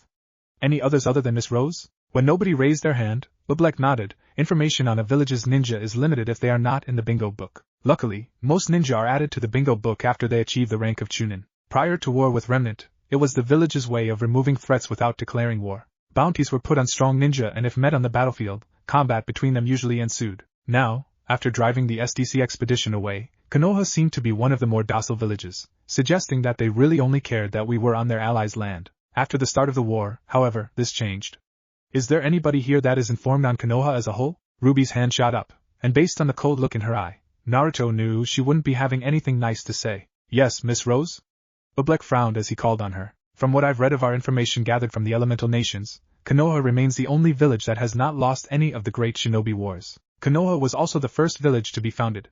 Recent history proves that Konoha has most likely maintained their victory from their own bloodthirsty methods. They maintain the best record during wars, have had entire clans killed off within their own walls, and bounced back from an attack by the QB in rates that shouldn't have been possible. This suggests that they breed children specifically for war, and base their entire societal hierarchy solely on combat. That's not proven, Oblek frowned. It is only speculation. We have been unable to actually make it into a hidden village, and no shinobi has willingly provided us with any meaningful information. We will not be learning things in this class that are not proven, Miss Rose. They are just a bunch of savages, Ruby scowled. It's a likely theory. Whether that is true or not, Oblek said sternly. We will only be talking about things that we know. Now, do you wish to continue objectively, or shall I explain instead? Fine, Ruby huffed. Konoha engaged in the war just as all the other villages did, but it was only after a specific battle that they took the forefront. The battle at the Land of Fire Peninsula. The Hokage's apprentice was present in the battle, and ended up killed in combat. After that, Ruby hesitated, and Yang reached over and placed her hand on Ruby's shoulder in support. Naruto frowned at his partner. Even Oblek seemed like he was going to take pity on her, and ask somebody else. What was? After that battle, Konoha unleashed what has generally been called their bogeyman, Ruby said quickly, her jaw clenching. The ghost of Konoha, unknown rank, but labeled as an SS rank shinobi in the Elemental Nations bingo books. No known name, no known description. There are no cautions for him, because you will never see him coming. Only one person has escaped from him, and even that survivor has no good description of the man. He typically only attacks hunters and whatever soldiers are with the hunters. He stays on high-value targets, and he doesn't even leave behind bodies. The only time he attacked an entire battalion of soldiers, he cleared the camp of every living soul in 3 minutes. No bodies, no blood, nothing. Oblek nodded, and Ruby finished up. No scans reveal him, and he always attacks alone. Every soldier or hunter that deploys to the Elemental Nations is informed that should they go missing, they will be presumed dead immediately. The identity of Konoha's bogeyman is unknown even to Konoha ninja. The only person that is presumed to know of his identity is the Hokage herself. The only reason we know of his affiliation with Konoha is because he admitted it to the lone survivor. He said, "Prepare yourselves for Konoha's wrath?" Oblek nodded yes. The ghost started his terrifying reign by attacking a small group of 4 hunters and 6 soldiers. 2 of these hunters were in fact first-class hunters. Keep in mind that at the start of the war, there were only 8 hunters that had such a classification, 4 of which being the academy headmasters. This team was specifically dispatched with the intent of singling out high-ranking targets. First-class hunter Crow Branwen is still the only person to have escaped the ghost's clutches, and it is assumed that it was only because the ghost allowed it for the purposes of sending a message. Naruto glanced back at Ruby, who was now looking down at her desk. She is a lot more knowledgeable about these things than I would think. They have a lot right here though. The ghost was Konoha's response to Sakura's kidnapping, and Granny is definitely tight-lipped about who the ghost is. It also seems like Remnant is pushing that Sakura died during the battle rather than being captured. Curious, Naruto shoved thoughts of Ruby's obsession with Konoha to the back of his mind. Naruto had convinced himself that most people here hated the Elemental Nations well before he got here. The reputation of the ghost would have only made Konoha a little more hated than the others. It was to be expected, as much as it irked Naruto. Combat-driven society, Naruto rolled his eyes. Well, kind of true, but she makes us sound like animals. Now, Konoha is widely regarded as the largest threat in this war, as they seem to be the most vengeful of their losses. Moving on from them, we change our focus to Kiri. Now, Kiri is in fact the closest village to Remnant's landmasses. The only reason we actually landed on Wave as we did is due to energy readings from Naruto tuned a blackout at this point. He knew more about the elemental nations than anybody here, so there was really no point. Instead, he looked at Ruby and Yang, who seemed to be paying much more attention than he would have expected. Eventually, he shrugged it off. It wasn't his job to worry about them. Wasn't he trying to keep his distance anyway? Hatred is often a product of fear or loss. Come on. Ruby pulled at Naruto's sleeve. It's time for combat class. I want to see you actually fight. Why would they schedule combat class right after lunch? Naruto sighed. I'm too full for that. Then why did you eat so much? Blake said from beside him. Naruto glared at her slightly. It wasn't my choice. You said you'd try everything. Ruby smiled cheekily. I didn't mean all at one time. You gotta be specific about these things with Ruby, Yang snarked. Naruto rolled his eyes as he rubbed his stomach. I can see that. They eventually made it to Goodwich's class, and sat in the stands surrounding the arena below. Good to see none of you are starting the afternoon with tardiness, Glinda said as she walked to the middle of the arena. Combat class is most likely what you would expect, but that does not mean you are allowed to slack off. Improvement is expected here. Even the best combat specialists have things they need to work on. If I give you places to improve on, I fully expect you to give it your best effort. Any questions? Nobody said anything, and Glinda continued, Fantastic. Now, rules are as follows. Once the buzzer sounds, you are to stop fighting immediately. The buzzer will either be due to ring out, or a shortage, or time limit. I understand we all have aura here, but nobody is to deliberately aim for potentially fatal hits, especially if you know your opponent's aura not to be strong or low. I expect everybody to maintain a certain level of forethought, and exercise proper cautions. Violations of any of these rules will result in severe discipline, if not immediate expulsion. Are we understood? Everybody nodded, and Goodwich turned to her scroll. Good. Then we will start the day off with a spar. Are any of you interested in the first spar of the year? Nobody looked particularly excited to start off the fighting, that was, until Yang decided she couldn't handle waiting anymore. She raised her hand, and Glinda called on her. Zaolong, alright, who would you like your opponent to be? Naruto sighed in defeat before Yang even pointed at him, causing Ruby to giggle beside him. Can you call off your sister? Naruto whined. Ruby just giggled again and shook her head. Mr. Urubline, Glinda called out. Ms. Zaolong has requested you be her opponent. While it is unusual to request a fight among teammates, it is a reasonable request. Do you accept? Naruto sighed again as he stood. Fine. Why not? It wasn't too much later that Yang and Naruto were facing each other on the arena floor. Remember the rules, Glinda reiterated. Start on the buzzer. With a flick of her wrists, Ember Celica deployed on Yang's arms. She brought her hands up in a boxing stance, and Naruto just looked up at the aura gauge meter on the screen above them. It's a good thing Junior was able to get that working. I really thought he would fuck it up. He thought as he looked back at Yang. The buzzer sounded, and Naruto immediately began backpedaling as Yang advanced on him, swinging with every step. With impressive agility, Naruto weaved through every strike. He bobbed and weaved through at least 20 punches before Yang finally gave up and took a step back. You gonna hit me? Yang asked in an annoyed tone. Naruto shrugged in response. You're the one that challenged me. I figured you would at least make it interesting. Yang launched herself at him once again, shooting punch after punch his way. Naruto just continued dodging and weaving around her punches until he felt like Yang had properly worn herself out. Stage 2, Naruto said as he ducked under a particular punch that Yang had overextended a bit. Yang's eyes widened as Naruto gained a shell of blue aura around his body. With a twist of his feet, he planted a heel directly in Yang's gut, launching her back multiple feet and almost to the edge of the arena. Naruto straightened out while Yang sank to the floor and cradled her stomach. She shook as her diaphragm spasmed and refused to let her breathe. After a few seconds, she successfully gasped a breath of air. She heaved for a few seconds before glaring at Naruto with bright crimson eyes. She jumped to her feet and started running towards him. Halfway to him, her hair burst into flames, and Naruto could feel the power building in her next attack. She reached her last few steps and raised an arm to strike. Naruto stepped forward, and jabbed his knuckle into her approaching arm's bicep. Yang yelped as her arm went limp before her aura could fix the paralyzed nerve. The damage was done, however. Naruto used Yang's forward momentum and hip-tossed Yang to the ground. The girl landed with an oof of air escaping her lungs. Naruto jabbed out with a hand towards Yang's face, and Yang screwed her eyes shut in anticipation. A crack of concrete told her his punch had landed, but not on her face. She opened her eyes, and saw that Naruto had struck the ground next to her head, successfully sending a webbing of cracks afoot in every direction. We done? Naruto's eyes bored into her. Yang knew her aura was still good for a decent amount of fighting, but he'd proven what he needed to. She'd never been dominated in a fight like this, at least not by a peer. Why yeah, Yang stuttered out.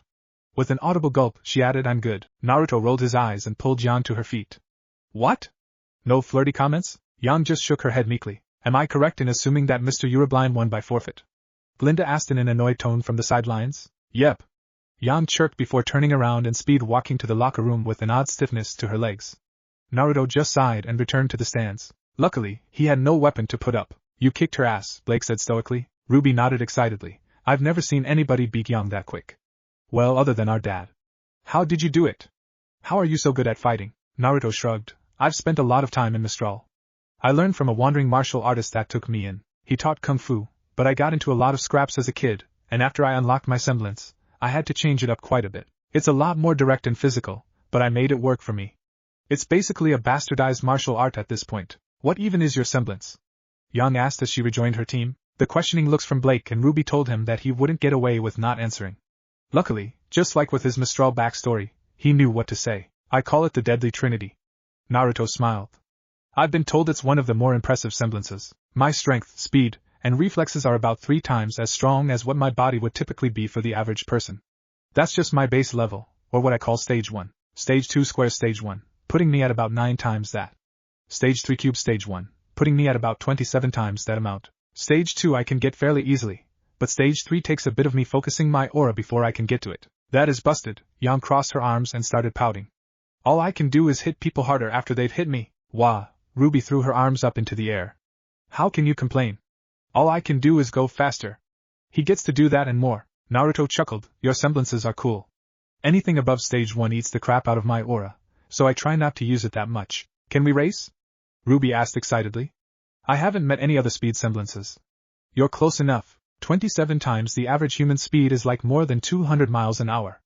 I don't think I've ever gone that fast. Naruto shrugged. I don't see why not. Maybe sometime later this week? Ruby frowned, but nodded. I was talking about tonight, but I guess that works. Naruto nodded and they watched in silence as 2 more matches were conducted before class was over. They then slowly filtered out of the classroom and made their way to their dorms, where they spent the rest of the day lounging and working on homework, much to Naruto's displeasure. I hate homework, Naruto growled. You should be used to it by now, Yang said in a bored tone as she scribbled something onto her paper. I haven't done this shit in years. Naruto thought to himself vehemently. He stood from his bunk and started walking towards the door. I need a break. I'll be back before dinner. Luckily everybody was too engrossed in their work to pay him much attention.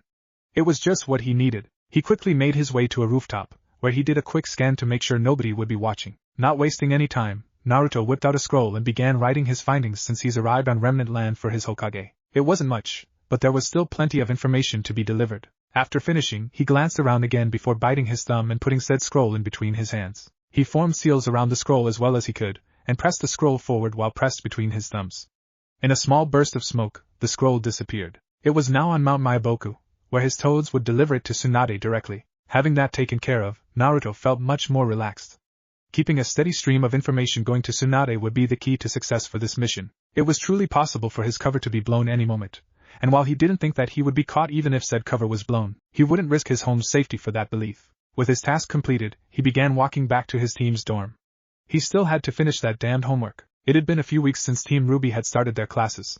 Naruto had tried his best to make himself scarce outside of classes, but he was only partially successful. Damn Ruby and her puppy dog eyes. Naruto, Ruby suddenly asked during breakfast one morning. I want to do some team training after classes today. Will you make sure you're free? Naruto frowned. I kind of had plans. You have plans every day. Ruby whined. I thought you were from Mistral? What could you possibly be doing in Vale every day? Fine, Naruto rolled his eyes. I'll be here. Thanks, Ruby grumbled. But you could at least act like you want to spend time with your team. Naruto chose not to respond to this, and instead asked, Where is Yang? Ruby sighed as she scooped a bite of strawberry-topped waffles into her mouth. She shoveled down her food and then ran to the gym. She's determined to beat you at least once this year. Naruto scoffed. Strength training isn't going to help her. She won't ever be stronger than me. She just needs to work on her technique. She disagrees, Ruby shrugged. I am curious as to why you fight without any kind of weapon, Weiss asked from across the table. They had been spending a lot more time with Team PRWN than other first-year teams. Of the 6 first-year teams, the only other one of note was Team CRDL, and they were quite frankly asshats. Naruto shrugged. I was trained in hand-to-hand combat. It also doesn't help that no weapons can handle my full strength in a fight. It's easier to focus on breaking my opponent's weapon without worrying about my own. Weapons these days are made a lot better than they used to be, Pira tried to argue. It would take a lot of force in a single point to break any that are well made. Naruto swallowed the food he had been chewing, and withdrew the knife he had drawn on Ruby just weeks before. Let me show you then. Take a look. He'd bought it not too long ago, shortly after arriving here. He had about 5 of them, and they weren't too terribly expensive. His budget for the mission was large enough that these things were hardly something to worry about. Regardless of that, it was still a good knife. Pira took the offered weapon, and examined it closely. Unknown to anybody else, she also tested its integrity with her semblance, and found nothing to be wrong with it. It's beautifully made, Pira said, handing it back. Naruto nodded, and after taking the knife, bowed his head and grew still. After a few moments, he held the knife in front of him between both hands. With ease, he broke the blade off the hilt, and crushed the blade in his hand, warping the metal around his fingers. Naruto let out a breath, and released the blade, which clattered onto the table with a loud clang. He looked up, and saw everybody staring at him in shock. Weapons just wouldn't work for me, Naruto repeated. So, what you're saying, Ruby said in a deadpan tone, is that you could have killed the Nevermore with your bare hands, and you still just let me talk you into throwing me at it? I didn't want you to feel left out. Naruto grinned cheekily. Ruby rolled her eyes, while the rest of Team PRWN and Blake continued staring at the warped piece of metal on the table. Hey, a pipsqueak! A voice called out behind them. Everybody turned to the sound of the voice, only to see Carden and his teammates walking towards them. Hey Carden? Ruby looked at them cautiously. Where's your sister at? Carden tried to ask nonchalantly. The gym, Ruby answered, still confused. Oh, cool, Carden nodded a few times. Would you mind if we chatted for a few? I'm kind of eating, Ruby blinked. And we have class soon. What do you need? A team leader business, Carden's eyebrow twitched. Look, can you just stop being difficult, pipsqueak? Just come. Her name's Ruby, Naruto cut him off. And if you can't say it in front of all of us, you can try again later when she isn't busy. That's interesting, Carden rolled his eyes. I thought when I said pipsqueak and was looking at her, it was obvious I wasn't talking to you. And yet here we are, Naruto glared at the boy. Me trying to explain to a dumbass how to take a hint. What the hell did you just call me? Carden snarled as he stepped forward. Naruto started to get up, but Ruby put a hand on his shoulder to stop him. Naruto, stop it, Ruby said before turning to Carden. What do you want? If you don't really have something important to talk about, we can talk later. We have classes starting soon. Carden glared at the two of them, before scoffing and turning away. Come on, boys. Let's just go. Naruto glared at the group of boys, until they were well away from them. What was that for? Ruby asked suddenly. I get that Carden isn't the nicest, but he was just asking a question. You're too nice for your own good, Ruby. Naruto shook his head. They are looking somebody to pick on. They are creatures of pride. They are slacking in scores, and while they aren't doing too bad in combat, they are still behind our teams. They are looking for self-gratification, and you're an easy target for it, especially considering you're the leader of a high-performing team. That's a lot to gather from them just coming to ask Ruby a question, Ren commented, though he didn't disagree with Naruto. Always be aware of people's behaviors, Naruto said absent-mindedly as he stared across the cafeteria. And it wasn't just a question. They've been getting antsier by the day. Look, everybody turned their gazes to where Naruto had motioned to, and sure enough, Carden and his teammates were surrounding a bunny faunus who was trying to eat her own breakfast. I told you it was real. What a freak. Carden's teammate chortled. Assholes, Naruto growled when Carden suddenly reached over and grabbed the faunus ear. I'm gonna break his fucking hand. With that, Naruto stood up and started marching towards the obnoxiously ignorant team. He ignored Ruby's hisses for him to stop, and made it to CRDL and the bunny faunus in a few short strides. He knew it would be seen as childish, but he didn't care. Naruto reached up from behind Carden before any of his teammates could alert him that he was there, and grabbed a fistful of the boy's hair. Ah!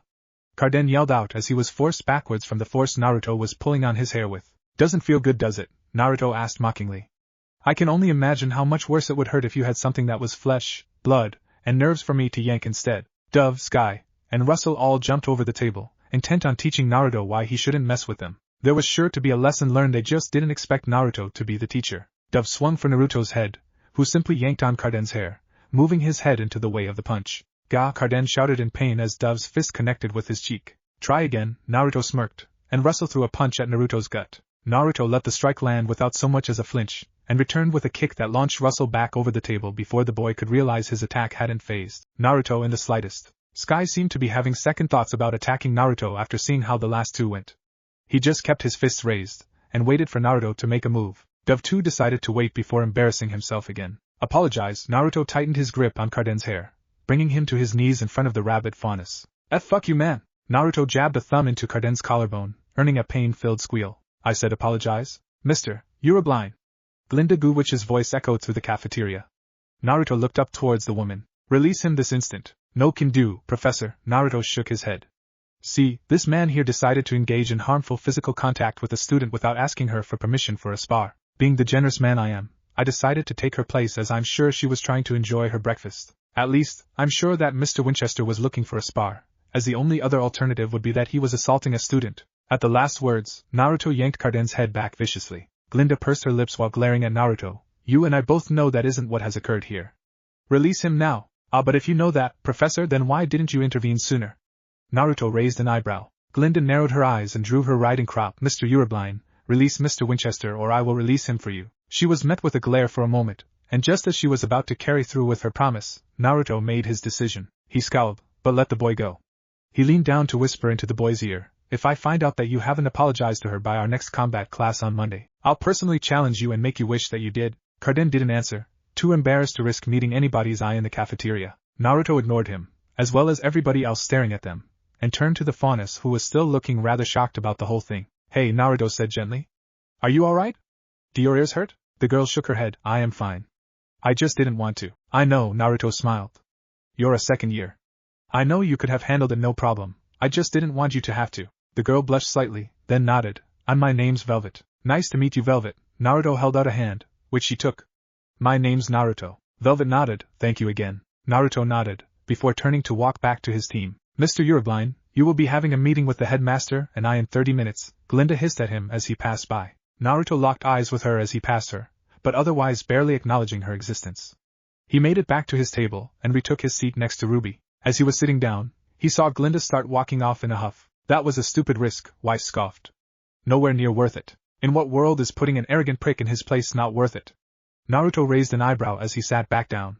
Behind him, Glinda huffed and marched away. I'll take the slap on the wrist from Goodwitch and the old fart if it means Carden doesn't harass anybody else. If that faunus had a problem, she should have handled it herself. Weiss shook her head. Getting yourself involved in other people's problems will only lead to trouble. Your primary focus should be yourself and your team. What a privileged mindset, Naruto scoffed. Excuse me? Weiss asked. What is that supposed to mean? Exactly what it sounded like. Naruto rolled his eyes. You're right that my team and I need to be my first priority, but to just write everything else off is something you can't always afford to do. Selfish desires aren't the end-all be-all. Even if Velvet had been fine without me, what good does allowing Carden to continue being an ass to every faunus he sees have for the future of Huntsman? Bigotry and discrimination have no place in a field of work where what you're supposed to be doing is helping everybody. Are we just supposed to expect he would put himself at risk to save a faunus if this is how he would treat them? Weiss frowned. Well, that sounds like something he would have to worry about. Naruto finished for her. Sure. I'm sure he can explain that while they bury the mother and child that were counting on him to save their lives. Weiss visibly recoiled at his words, and Naruto just sighed. Look, Weiss, I'm no fan of the Shinii name. I'm not going to paint you with the same brush as your father, but if all of your opinions are selfish in nature, we would be better off not debating things. We would never agree on anything. I am a completely different person than my father. Weiss squeaked out indignantly. Then I look forward to seeing the differences between you two, Naruto said indifferently as he quickly scooped the last of the food on his plate into his mouth. He quickly chewed and swallowed before turning to Blake and Ruby. Come on, let's go get young before we're late for class. Don't you have to go to the headmaster's office? Ruby cocked her head curiously. Naruto shrugged. If they want to talk to me about helping a student, they can find me. We paid tuition to attend these classes. I'm not about to miss them. You guys coming? Blake just stared at Naruto blankly for a moment before nodding slowly. Ruby also began shoveling her food into her mouth so that her team wasn't waiting up on her. I should expect nothing less in Remnant, Naruto thought as Ruby finished her food. Everybody's morals are fluid, influenced by their personal interests. The idealistic definition of Huntsman is just that, idealistic. Everything is justified under the illusion of morality and righteousness when in actuality the only thing these so-called protectors of humanity care for is their money and their own selfish desires. Even shinobi are only paid for their missions when given through a third party. We would always defend our home regardless of whether it was a paid mission or not. I wonder if these so-called hunters would do the same. I find it unlikely. You never look good trying to make someone else look bad. Team training that evening had been surprisingly productive. Naruto was quickly finding himself impressed with Ruby as a leader. Her dedication to making their team a cohesive unit was something special. She would have been Kakashi's star student. Konoha would love her, Naruto thought to himself, as he made his way into Vale later into the night. Unfortunately, as an enemy her and Pira as future leaders could pose a threat. Luckily, I doubt the war will last that long. At least not if I can help it. He made it into Vale without too much of a problem. Beacon didn't run any flights this late, but for somebody like Naruto, this was nothing more than a late-night jog. He fairly quickly arrived at his destination for the night. It was the best place to get the kind of information he was looking for, apparently. Sup Junior, Naruto sighed as he relaxed into his seat at the bar. Anything new for me? Nothing yet, Junior rolled his eyes. I already told you that getting anything out of my ex-wife was a hassle. She doesn't have the connections you're looking for anyway. Her field of knowledge is mostly with Mistral and Vacuo. As far apart from each other as they are the easiest to maintain her underground network. And who would know what I'm looking for? Naruto asked with a roll of his eyes. I've been scouring the rest of Vale's underground, and you're recognized as the go-to for information. Never thought I'd say this, Junior muttered. But apparently Roman Torchwick has made a lot of friends with interesting connections to Atlas recently. He might be the guy to talk to. Interesting connections how? Naruto cocked an eyebrow. And isn't Roman the guy behind all those dust shop robberies? What does he have to do with Atlas? Allegedly, Junior said, almost out of habit. And he says that the dust robberies are just a part of his plan, but he is being tight-lipped about it. All I've gotten out of him is that he is scheming with some big players, including the White Fang. The White Fang hates Atlas, Naruto rolled his eyes. How would that make him more informed about them? It's the equipment he is working with, kid, Junior frowned as he continued wiping down shot glasses. The White Fang are the smaller players of this job of his if what I'm guessing is right. Not too long ago, he bought out quite a few of my men like it was nothing. That wasn't cheap, and they ended up arrested. Roman just keeps on going like that lost money didn't mean anything. You want open doors, Roman's the guy to show you the door. The people he is working with?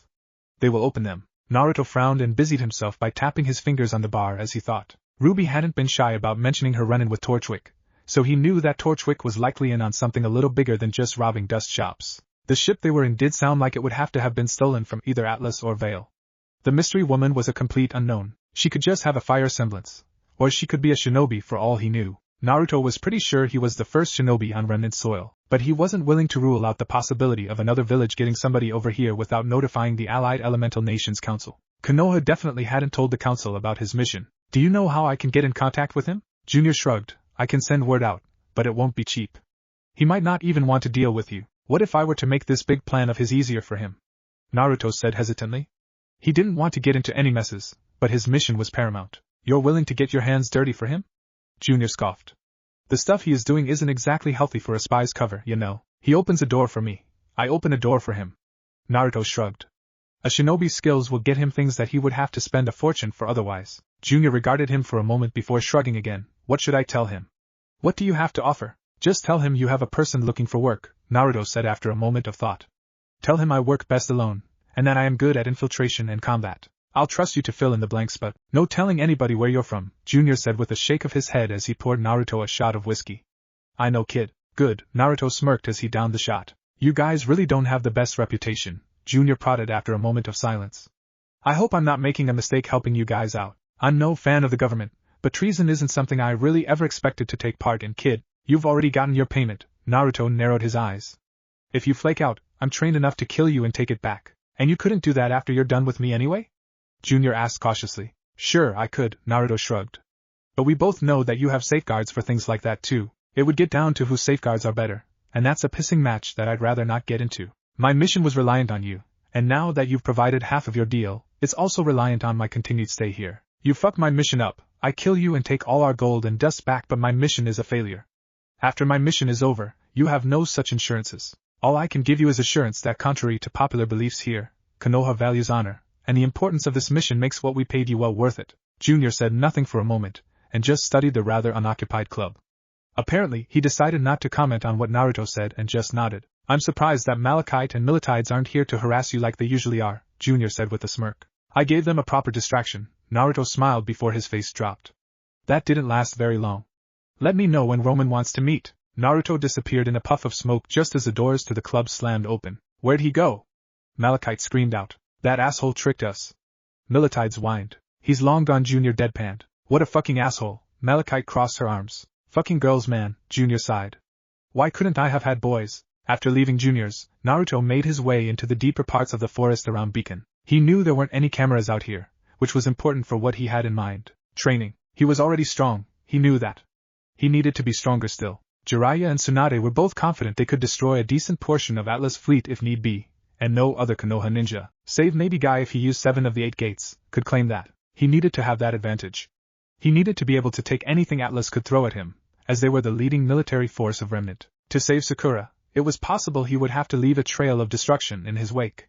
And as sympathetic of a person as he was in this case, he would happily do so, because while Ozpin was the shot caller here in Remnant, He was almost willing to bet Sakura was being kept in Atlas somewhere. It had actually taken a direct order from Tsunade to convince him to enroll into Beacon rather than Atlas Academy.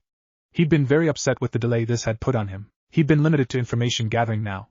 He was locked down to a team that would notice his absence, in the middle of wartime, where alarms would immediately ring in people's heads should an academy student with no real history in Remnant disappear suddenly. His abuse of clones was really the only reason he wasn't caught yet. Benign questions people asked him that would be unspoken knowledge could easily lead to his discovery if he didn't know the answer. It was situations like this where he actually made a better infiltrator than his teacher, Jiraiya. He'd had clones studying every aspect of Remnant's economy, history, geography, and so much more.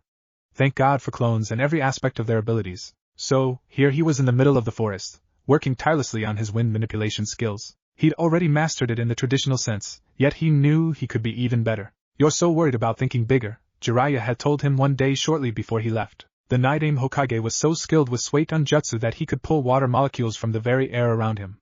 Instead of thinking bigger, why not try thinking smaller? You already learned from the Rasengan training that bigger results don't come from just adding more chakra to things. Control, finesse, and true dedication matter just as much. Think smaller, Naruto thought to himself. I wonder if I could add wind chakra to my Rasengan? I'll send Erosen and a toad asking about it. Let's add that to the list of ideas. He reviewed his list. He liked his list. Who knew the process of creating new jutsu could be so fun? The next morning Ruby woke up to find Naruto already out of bed. He had just exited the bathroom fully dressed after his shower, and was sitting down at the desk with a sigh. She watched silently as he pulled a single pink flower petal from his pocket and twirled it between his fingers absent-mindedly. He stared at the wall blankly while he did this, and Ruby could swear that he saw his eyes tearing up slightly. Just as quickly as she thought she saw this though, he sniffed and put the petal back in his pocket. Ruby watched as he stretched slightly and leaned back into his seat while closing his eyes. After a moment, his breathing evened out and Ruby could tell that Naruto had fallen asleep. For a guy that just woke up, he sure is acting a lot more tired than you'd think he would be. She thought to herself. He hadn't actually slept the night before. He was so engrossed in his training that he'd barely made it back an hour before everybody else was supposed to wake up. So, he showered and reflected on his training ideas. With how difficult futon training was, he had no interest in mastering another element. He did, however, want to reap the benefits of his wind mastery as much as he could. He was actually finding it to be a fascinating element. He knew that one couldn't consider themselves a true master in their element until they started creating jutsu with it, and he didn't want to stop at the 1S rank he'd already made. It wasn't exactly one he could use freely. Naruto hadn't seen anybody else use wind for anything more than just blowing things around or sharpening their blades in Asuma's case. He wanted to revolutionize wind release just as all the rakeage of Kumo helped revolutionize lightning release. Or how Tobirama Senju did with water. Him and his hyperactive mind already came up with ideas for 3 A-rank jutsu, and 2 more S-rank jutsu, with the possibility of making one of the A ranks an S if he could keep it stable enough to add more chakra. Think smaller, the words echoed in his mind. With most of these ideas he thought smaller or less in some way, shape, or form. Just as Jiraiya's words had inspired the S-rank jutsu he'd already created, he was using the idea of smaller for the rest of them. He was excited to put these ideas to the test. He honestly thought every idea could become an actual jutsu. He just didn't know how long it would take for him to jump over the hurdles that were bound to happen with creating them. Beyond that, he was well on his way with Fuin jutsu. By the time Jiraiya and him had joined the war, he was already considered a seal master as far as the rest of the world was concerned. He was now working on bringing his seals up to old Uzumaki standards, to get to his parents' level with seals. His parents, he'd had that bomb dropped on him right before he'd left for Remnant. He found himself still coming to terms with being the son of the 4th Hokage, but honestly it should have been obvious. Why else would Jiraiya take such an interest in him? He just finished showering and reflecting on what his life had become. He forced his thoughts from Sakura and his mission for a moment, and just relaxed in his chair. He was no stranger to staying awake for multiple days on end, but that usually meant moving around constantly. Sitting in a classroom and listening to the monotonous lectures that were bound to happen would make staying awake extremely difficult. He just started dozing off when he heard the small creaking of Ruby's bed. He was instantly alert, though he didn't move. While Ruby wasn't the biggest threat on this planet, she hated Konoha with a passion that would make her welcome in IWA. She didn't know of his origins, but he wouldn't allow his guard to drop around anybody here.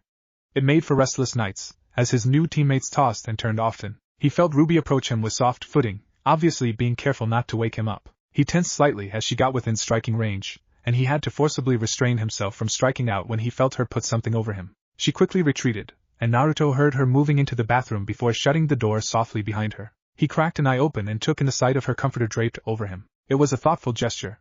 He was already ready and there was still an hour and a half before class. He would probably only sleep while she was showering, as Blake and Yam would start stirring when she got out. He still appreciated it. Her growing to care for him would make her easier to manipulate should the need arise. Gods, this mission is going to make me hate myself, Naruto thought darkly. He would never think like this in any other situation. It made it all the worse that he actually liked his teammates. With that thought, Naruto allowed himself to doze off for the 30 minutes he could. By the time Ruby got out of the bathroom, her comforter was already back on her bed and it was made just the way she always had it. She glanced over at Naruto questioningly, but he was already packing books into his bag and wasn't looking at her. Well, I guess putting it back and making my bed was nice, Ruby frowned. He should have slept a little more though. Did you all sleep alright? Ruby asked nonchalantly. Yang and Blake, who were both still in the process of rubbing the sleep out of their eyes, all gave non-committal grunts as they slowly returned to the land of the living. Decent enough, Naruto shrugged, causing Ruby to frown. He hadn't even been in the dorm when the rest of them had gone to bed. Why was he being so closed off? They were supposed to be a team for the next 4 years at least. With a huff, Ruby sat on her bed as Yang shuffled into the bathroom. Well, Ruby hummed. You want to head over to the cafeteria while they are getting ready? We can go ahead and get them some food so they don't have to rush. Naruto shrugged, sure. I could eat a bit. Ruby nodded, doing her best to hide her smile. Maybe she could get him to talk about himself a bit one-on-one. See you later, Blake. Naruto waved at the black-haired girl who was still sitting on her bed and appearing dead to the world. She waved half-heartedly and slowly stood as they started walking out of the door. The stretch Naruto saw right before the door closed could only be described as cat-like. He briefly wondered when she would clue the rest of her team in on her furry little secret. Not that he could really talk much about furry little secrets, or any other secrets for that matter. So, Ruby clasped her hands behind her back as they walked through the hallways. How are your parents handling you being so far from home? Naruto glanced down at her, but didn't immediately answer. Well, you said you travel a lot, so maybe not too far? Ruby backtracked, hoping she hadn't said anything too offensive. Tell the truth on what you can. It will only make you appear more genuine, and will make it easier to keep track of your lies. Jiraiya's words echoed through Naruto's mind. My parents both died the day I was born, Naruto said nonchalantly. Never knew them. I've spent a majority of my time recently with my godfather, and he isn't exactly worried about much other than the Pharisees really. I'm sure he's holed up in some shady place in the straw or vacuole waiting for me to message him. So Ruby had just so happened to ask the most offensive question. Great, oh, Ruby said quietly. I'm sorry. No worries, Naruto shrugged. They've been dead my whole life. Hard to miss them really. Right, Ruby muttered as Naruto slowly increased his pace. Even with all his recently proven skill in lying, that one was obvious to the both of them. What about you? Naruto asked. You getting an early approval at Beacon put you out of the house a lot sooner than your parents expected. How are they dealing with it? Ruby shrugged. My dad is handling it okay, I think.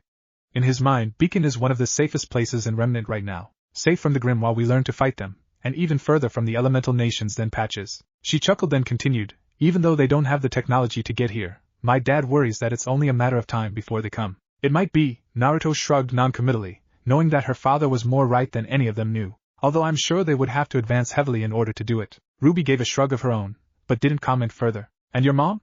Naruto asked, causing Ruby to stiffen slightly as they rounded a corner. She's dead, Ruby said sadly. She let out a sigh, and continued, it's been almost a year now. I'm sure you heard in Professor Oblek's class, but I've kind of made it my business to learn as much as I can about Konoha. They are the ones that took her from us. I'm sorry to hear about that, Naruto frowned. If you don't mind me asking, how do you know it was Konoha? Most of the battles are pretty mixed on both sides. Ruby scoffed. It wasn't much of a battle. My uncle and her were traveling from one camp to the next to be better positioned for a coming battle, and they were just ambushed. She was the ghost's first victim. Naruto stopped suddenly, causing her to stop and look at him. He was studying her intently, as if he was seeing her for the first time. That was your mother? Wasn't that Summer Rose? A look of realization dawned on Naruto's face. Ruby nodded with a confused look on her face. And you said your uncle? Does that mean Crow Branwen is your uncle? You know about Uncle Crow and my mom? Ruby asked with a tilt of her head. Naruto's mouth worked for a moment as he struggled to respond. Why yeah. They are like some of the best hunters around. Along with Raven Branwen and Taeyang Zealo. No way. Naruto slumped over suddenly, completely taken by his own stupidity. Some of the most famous hunters in the bingo book, and you don't recognize their last names, Naruto grumbled internally. And they are all part of the same family. Ruby giggled, completely clueless as to how Naruto knew the names. Yeah, I guess they are pretty cool. Dad and Mom said their team kind of split up for a while, but this whole war thing kind of brought them back together for a bit. Raven wasn't a part of our life for the longest time, still isn't really. Yang and her don't get along too much. Yang? Naruto asked in surprise. I find it hard to believe that Yang doesn't get along with anybody. She's too much of a social butterfly. Ruby shrugged. Most the time, yeah. I'm sorry to hear about that, though, Naruto said once again. Your mom has been a legend in this war. War gets some of the best, and stories about her, and the rest of SDRQ are legendary. Even if they never fought on the battlefield together, they all have helped Remnant tremendously. I hear they've fought toe-to-toe with some of the best shinobi single-handedly. Ruby smiled sadly, her eyes watering slightly. That would be mine and Yang's fault. Deployments for hunters with family are a month at a minimum. One of them had to stay behind to watch us. But she was the best. Killer of monsters, war hero, and ultimate maker of cookies. It's not fair. Naruto nodded, stomping down the sympathy and guilt that was starting to flood his heart. Come on partner, Naruto said, putting an arm around Ruby's shoulder. Let's get you some strawberry waffles. Gotta have plenty of energy for class today. Keikonoha won't destroy itself. Ruby giggled slightly as she wiped her eyes, completely missing the slight stutter in Naruto's words. Yeah, I guess you're right. I don't think there will be any pasta for breakfast though. Blasphemy. Naruto rolled his eyes. Ruby turned her eyes back to the hallway in front of them as they continued walking and Naruto let his smile drop. No wonder she hates Konoha, Naruto thought to himself. Her mom's death was used to send a message to all of Remnant. Although I wonder what that whole issue with that Raven lady is. Suddenly Naruto smirked. Crow Brandwin, huh? He'd have a cow if he found out that his niece's partner was one of Kakashi-sensei's students. Kakashi and Crow had an uncanny habit of meeting on the battlefield. In the Ien it was a running joke that Crow was Kakashi's bad luck charm. Things always seemed to go wrong when Crow popped up to face Kakashi.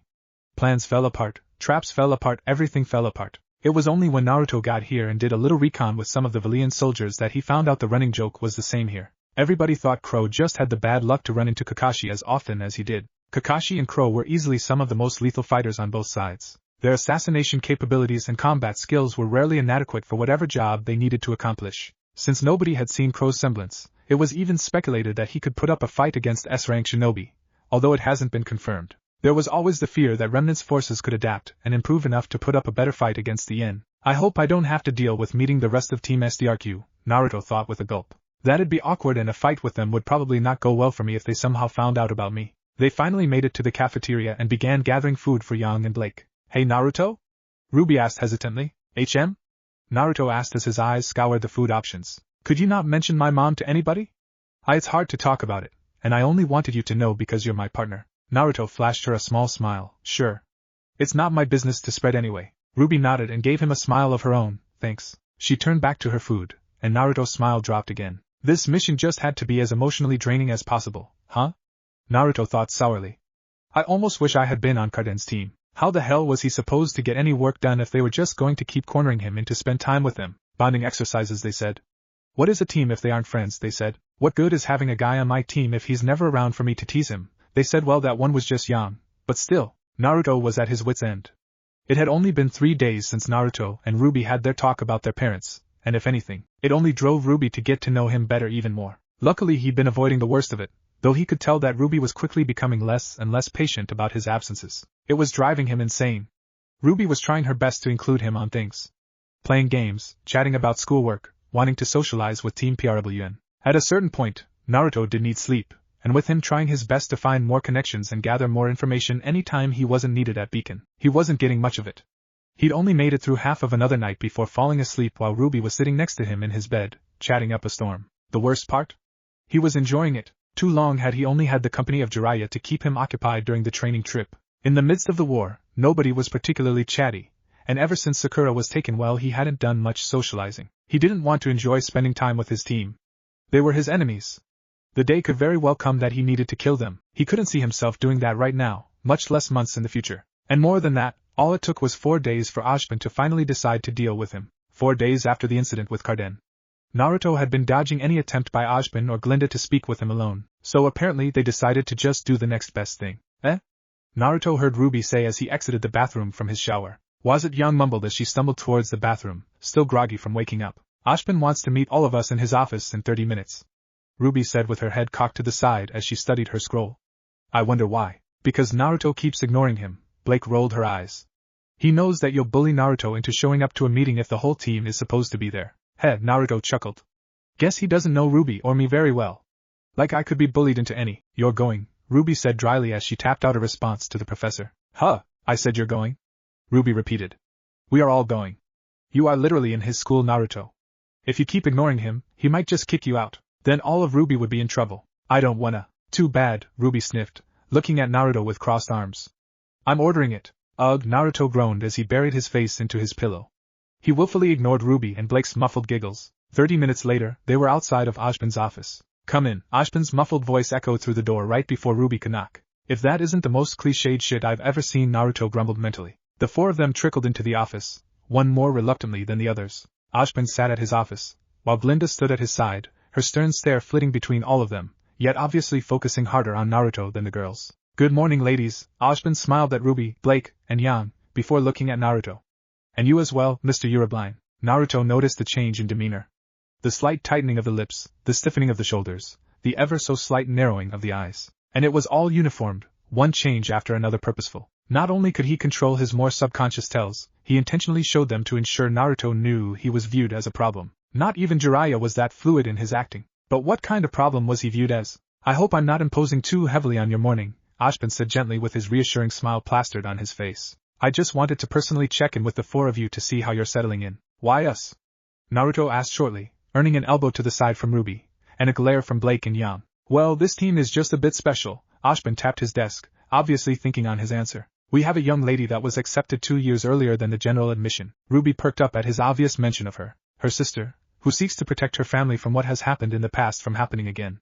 She has already shown great promise in that goal. Yang smiled widely, happy for her effort to be recognized. Both of them seem to be determined to involve themselves in the war with the elemental nations. If they are anything like their parents, they would be pivotal on the front should the war still be ongoing when they graduate. At the comment of the possibility of the war not lasting, the two sisters frowned as if personally offended that they wouldn't be able to participate. We have another young woman who seeks not fame, glory, or money, but rather she seeks herself.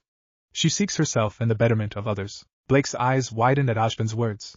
From Naruto's view, Ozpin definitely said something that indicated he knew something he shouldn't. Why would he worry her like that? Was he trying to preface something? Then Ozpin's eyes bored into him. And finally we have a young man who seeks something that he believes Remnant has taken from him. Shit. A young man that is searching for something important, yet doesn't know how to find it. Naruto felt the hairs on the back of his neck stand up.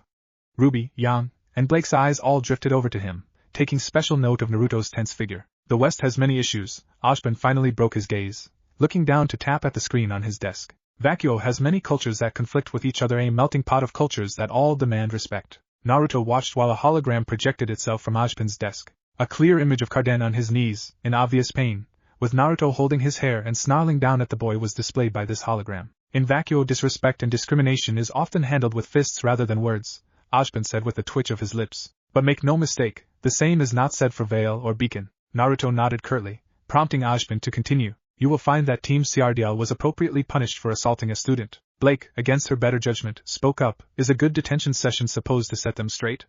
We saw them yesterday, not concerned even in the slightest. Is racism really only worth a detention or two? Detention might be the reprieve they need. Ozpin let his smirk clearly show on his face. In cases like this, I find it prudent that the teams of the individuals involved need to be informed. You'll find that informing Ms. Scarlatina's team of what happened is more punishment for Team CRDL than anything I can possibly give. Now back to the matter at hand. His gaze drifted back to Naruto, who gulped ever so slightly. I have decided to offer you the opportunity to simply warn you of the differences of Veil and Vacuo. I don't want to vilify your intervention in any way. I always encourage intervening on behalf of another should it become necessary. I'm simply stating you took it too far. In the future, stop the act and leave it at that. Yes sir, Naruto said tightly. Anything else you want to say to me while you have my whole team held up here? Ozpin's smile dropped, and he stood up. His cane was gripped in his hands in front of him, and he looked every bit the headmaster of an academy that trained people to fight monsters. Naruto felt his hand twitch to the knife at his hip. Glinda's gaze shifted between Ozpin and Naruto, confusion and apprehension flickering in her eyes. She was obviously the only one to notice just how tense the atmosphere in the room was. She didn't know. Why wouldn't she know? Suddenly, Ozpin turned and walked towards a stand with a coffee machine. He said nothing while grabbing a mug and pouring coffee into it. He took a sip of the brown liquid, and sighed in relief once it hit his tongue. After another moment, he spoke, still facing away from everybody else in the office. I simply wanted to impose on you that I take the safety for everybody under my care quite seriously, Mr. Urabline, regardless of who they might be. Please don't forget that while you are here in Veil. As long as you heed that warning, you are still welcome here at Beacon Academy. Naruto nodded, and turned to walk out of the door without waiting for his teammates. He walked briskly, refusing to slow down for anybody. He'd almost reached the door when, I do hope you find what you're looking for. I just ask that you hold the right people accountable. Naruto hesitated for only a second, before opening the door and rushing through it. What was that? Yang asked Blake and Ruby, who both shrugged in confusion. Ladies, Ozpin said, walking back to his desk with his mug in hand. Despite this conversation, I will not pretend to know Mr. Urabline better than any of you. However, His transcripts and a little bit of research suggested to me that Mr. Urobline has just as much of a past as each of you. I would ask you not to press him about our chat today, and just offer him the support he would need from his teammates in times like these. He is in a new environment, and we do things differently here than he is used to. Can I trust that you are all up to that task? Why yes sir, they all stuttered out. Once again, I apologize for intruding on your morning. You're all dismissed. Realizing you're paranoid doesn't discredit possibilities. It simply makes you aware of them. He knows. Naruto's mind was whirling a mile a second trying to think of what the implications of this were. He knows and he wasn't worried? He knew Naruto was from the elemental nations, yet likely nothing else. That at least helped Junior's case a little. Junior hadn't ratted him out, so that simply meant he was incompetent, which was still an issue. Ozpin knows. Why would he let me stay in the school? With Glinda, Naruto was sure Ozpin would most likely feel confident in attacking him. So that bore the question, did Ozpin trust him? No, that would be stupid. Ozpin didn't know him. Disseminate all information received, Jiraiya had told him during one lesson. You'd be surprised at how much information can be gained out of every sentence. Searching for something important, yet doesn't know how to find it, Naruto mused quietly as he paced around his team's dorm. He knows something. I knew it, Naruto's eyes flashed red. Why was he down here? He should have taken the chance to capture Ozpin and torture Sakura's location out of him right then and there. He quickly walked over to the door and yanked it open. A trio of squeaks had him stopping in his tracks. Blake, Ruby, and Yan were all right outside of the door, appearing to have been stopped from opening it by Naruto's sudden exit. Naruto! Ruby exclaimed, gaining his attention. What's wrong? Naruto looked at her curiously. I'm fine. You look like a scared animal, Yan argued, a concerned look on her face. She could have sworn his eyes were red for a second there. You're panicking. I don't know what you're panicking about, but you're panicking. I'm fine, Naruto shook his head, attempting to move past the three. You're not thinking right. Blake put a hand on his chest, stopping him from moving any further. He glared down at her, doing his best to come across as intimidating. He had to go deal with Oz. You are scared, Blake repeated, cutting off his thoughts. You're scared, and scared people don't think things through. Now isn't the time to go into Vale and get into whatever it is you do. I don't do anything. Bullshit. Blake rolled her eyes. And how would you know? Naruto challenged her. Time was running short. What if Ozpin was gathering the teachers to arrest him? Because you never sleep, Blake said blandly, lightly pushing Naruto back into the room, allowing Ruby and Yang to follow behind her. You always leave in the middle of the night, and you don't come back until dawn. And that's just on the days Ruby tells you that you can't go to Vale. You're gone even longer when she has nothing planned for us. No, I hear you, Naruto.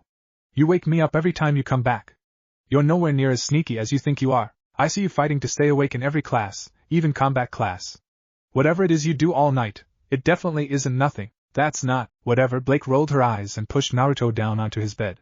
Whatever it is that Ozpin said that's stressing you out, he obviously doesn't care that much. Naruto paused before he could voice his next argument. What? He didn't even punish you for doing basically the same thing that Carden did, Blake said exasperatedly. Yeah, Yang said with a shrug. It kinda sounded like he was just warning you. I take the safety of all those under my care quite seriously. Seriously just sounded like dramatic way of saying I don't want my students fighting each other. Naruto opened and closed his mouth a few times before sitting back slightly. Why was he so casual about it? I do hope you find what you're looking for. I just asked that you hold the right people accountable. It was almost like Ozpin was giving him his blessing? Holding the right people accountable? Was there trouble in the united forces of Remnant? Were they disagreeing on things? Or did Ozpin simply want it to be over like so many others did? I simply wanted to impose on you that I take the safety for everybody under my care quite seriously, Mr. Urobline, regardless of who they might be. Please don't forget that while you are here in Vale. As long as you heed that warning, you are still welcome here at Beacon Academy. A warning. Naruto knew how to take it. All good, law-abiding citizens, as well as the students. A warning to leave them alone. Do what he had to, but don't threaten his kingdom. And there was no mistaking that it was Ozpin's kingdom, as much as the Vale Council would argue otherwise. He didn't out me, Naruto thought in wonder. I'm a walking threat to Remnant as a whole, and he didn't out me? What the hell is he smoking? Naruto finally allowed himself to relax. Ozpin didn't know where Sakura was. He likely didn't even know that the Ien was looking for Sakura specifically. There might be some intelligence to support that the Ien is up to something, yet Naruto didn't know what would support that. Tsunade said that Konoha would be pulling back once he started his mission. Konoha's lack of recent activity, as well as his shady application, thanks Junior, could have tipped Ozpin off just a bit. And Beacon made the most sense considering that Shade and Haven didn't have the same reputations that Atlas and Beacon did. On top of that, Atlas was much more strict in their teachings, and likely wouldn't allow for any reconnaissance from potential spies like Beacon did. His refusal to actually take a hit from any bladed weapons in combat class likely helped Ozpin zero in on him a bit as well. And if Blake had noticed his disappearances, maybe Ozpin had his ways too. I fucked this up, Naruto internally groaned. I should have sent shadow clones instead of going myself. Still, why is he letting me stay? It only took Naruto a few more moments of thought to come to a conclusion. Ozpin didn't buy the narrative that the rest of the world is buying. He doesn't believe that the elemental nations are just a group of bloodthirsty barbarians that crave nothing but violence. He must know that there are more things going on than just the story that the SDC spun, Naruto thought to himself. But why doesn't he say anything? Why not investigate it? Isn't Ozpin the most revered figure in Remnant? You're sleeping, Blake said suddenly, pulling Naruto from his thoughts. Excuse me? Blake crossed her arms and glared down at him, while Ruby and Yang nervously shuffled around next to her. You're exhausted, and one conversation with Ozpin had you spooked out of your mind. It's Saturday and we didn't have anything planned anyway. You're taking a nap. I don't need a nap, Naruto argued. And we were supposed to go to the library and finish our homework before doing team training. We can do that tonight, Yang shrugged. I'm busy tonight, Naruto frowned. Going to Vale again? Blake raised an eyebrow. Naruto scowled but refused to answer. You can go to Vale tomorrow, Ruby said, although quietly. Naruto's eyes snapped over to her. Ruby, I need to go tonight. Ruby crossed her arms, doing her best to mimic Blake's disappointed stare. She failed quite adorably. You say that every night. When Naruto tried to speak up, Ruby raised a hand to stop him. You say you need to go to Vale almost every night. You can go tomorrow. I don't care if you're gone all day tomorrow, but you're not leaving Beacon today. Naruto's eyes narrowed at Ruby when he realized what she said. She hadn't been this assertive before, and he didn't need her to start now. Is that an order, partner? Naruto's condescending comment likely would have had her feeling guilty under any other circumstance, but not this time. This time, his sarcastic comment did nothing but piss off the usually happy huntress in training. There was a limit even for Ruby, and the last few weeks had definitely been pushing her towards it. Yes, it is. Ruby bit out, her eyes watering slightly against her will.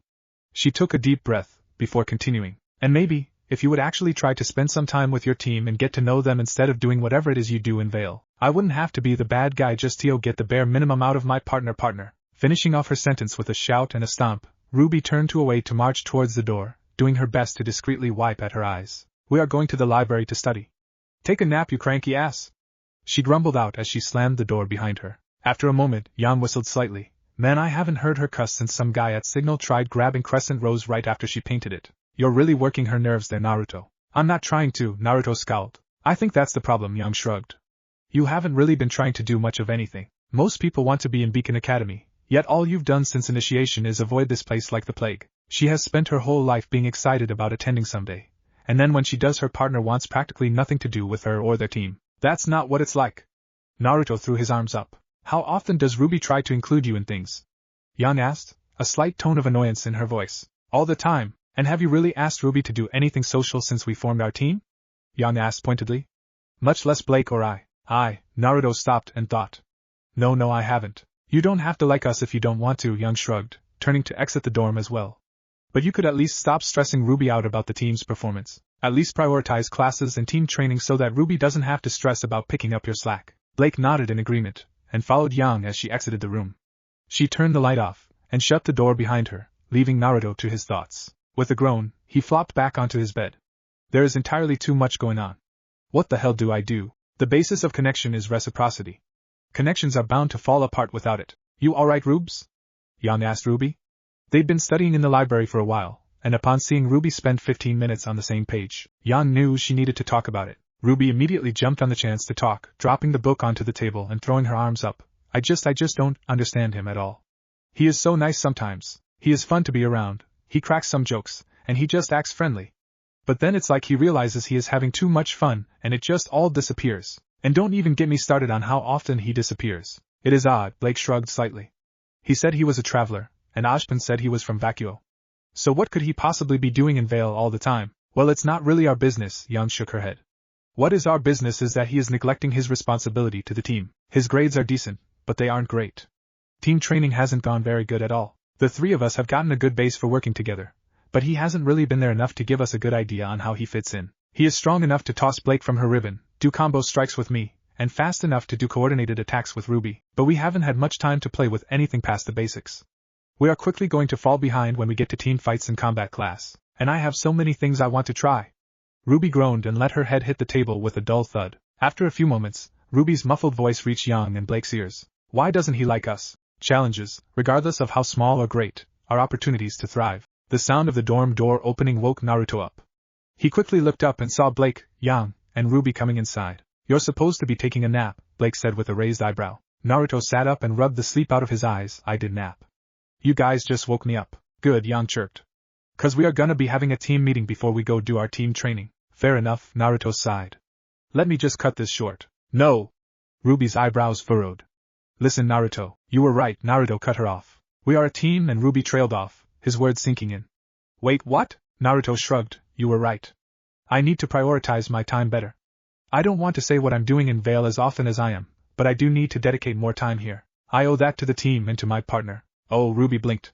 Yeah? How about 2 weeknights after class, and one of the weekend days in Vale, and the rest here? Naruto suggested. Is it important? Ruby asked with a slight of her head.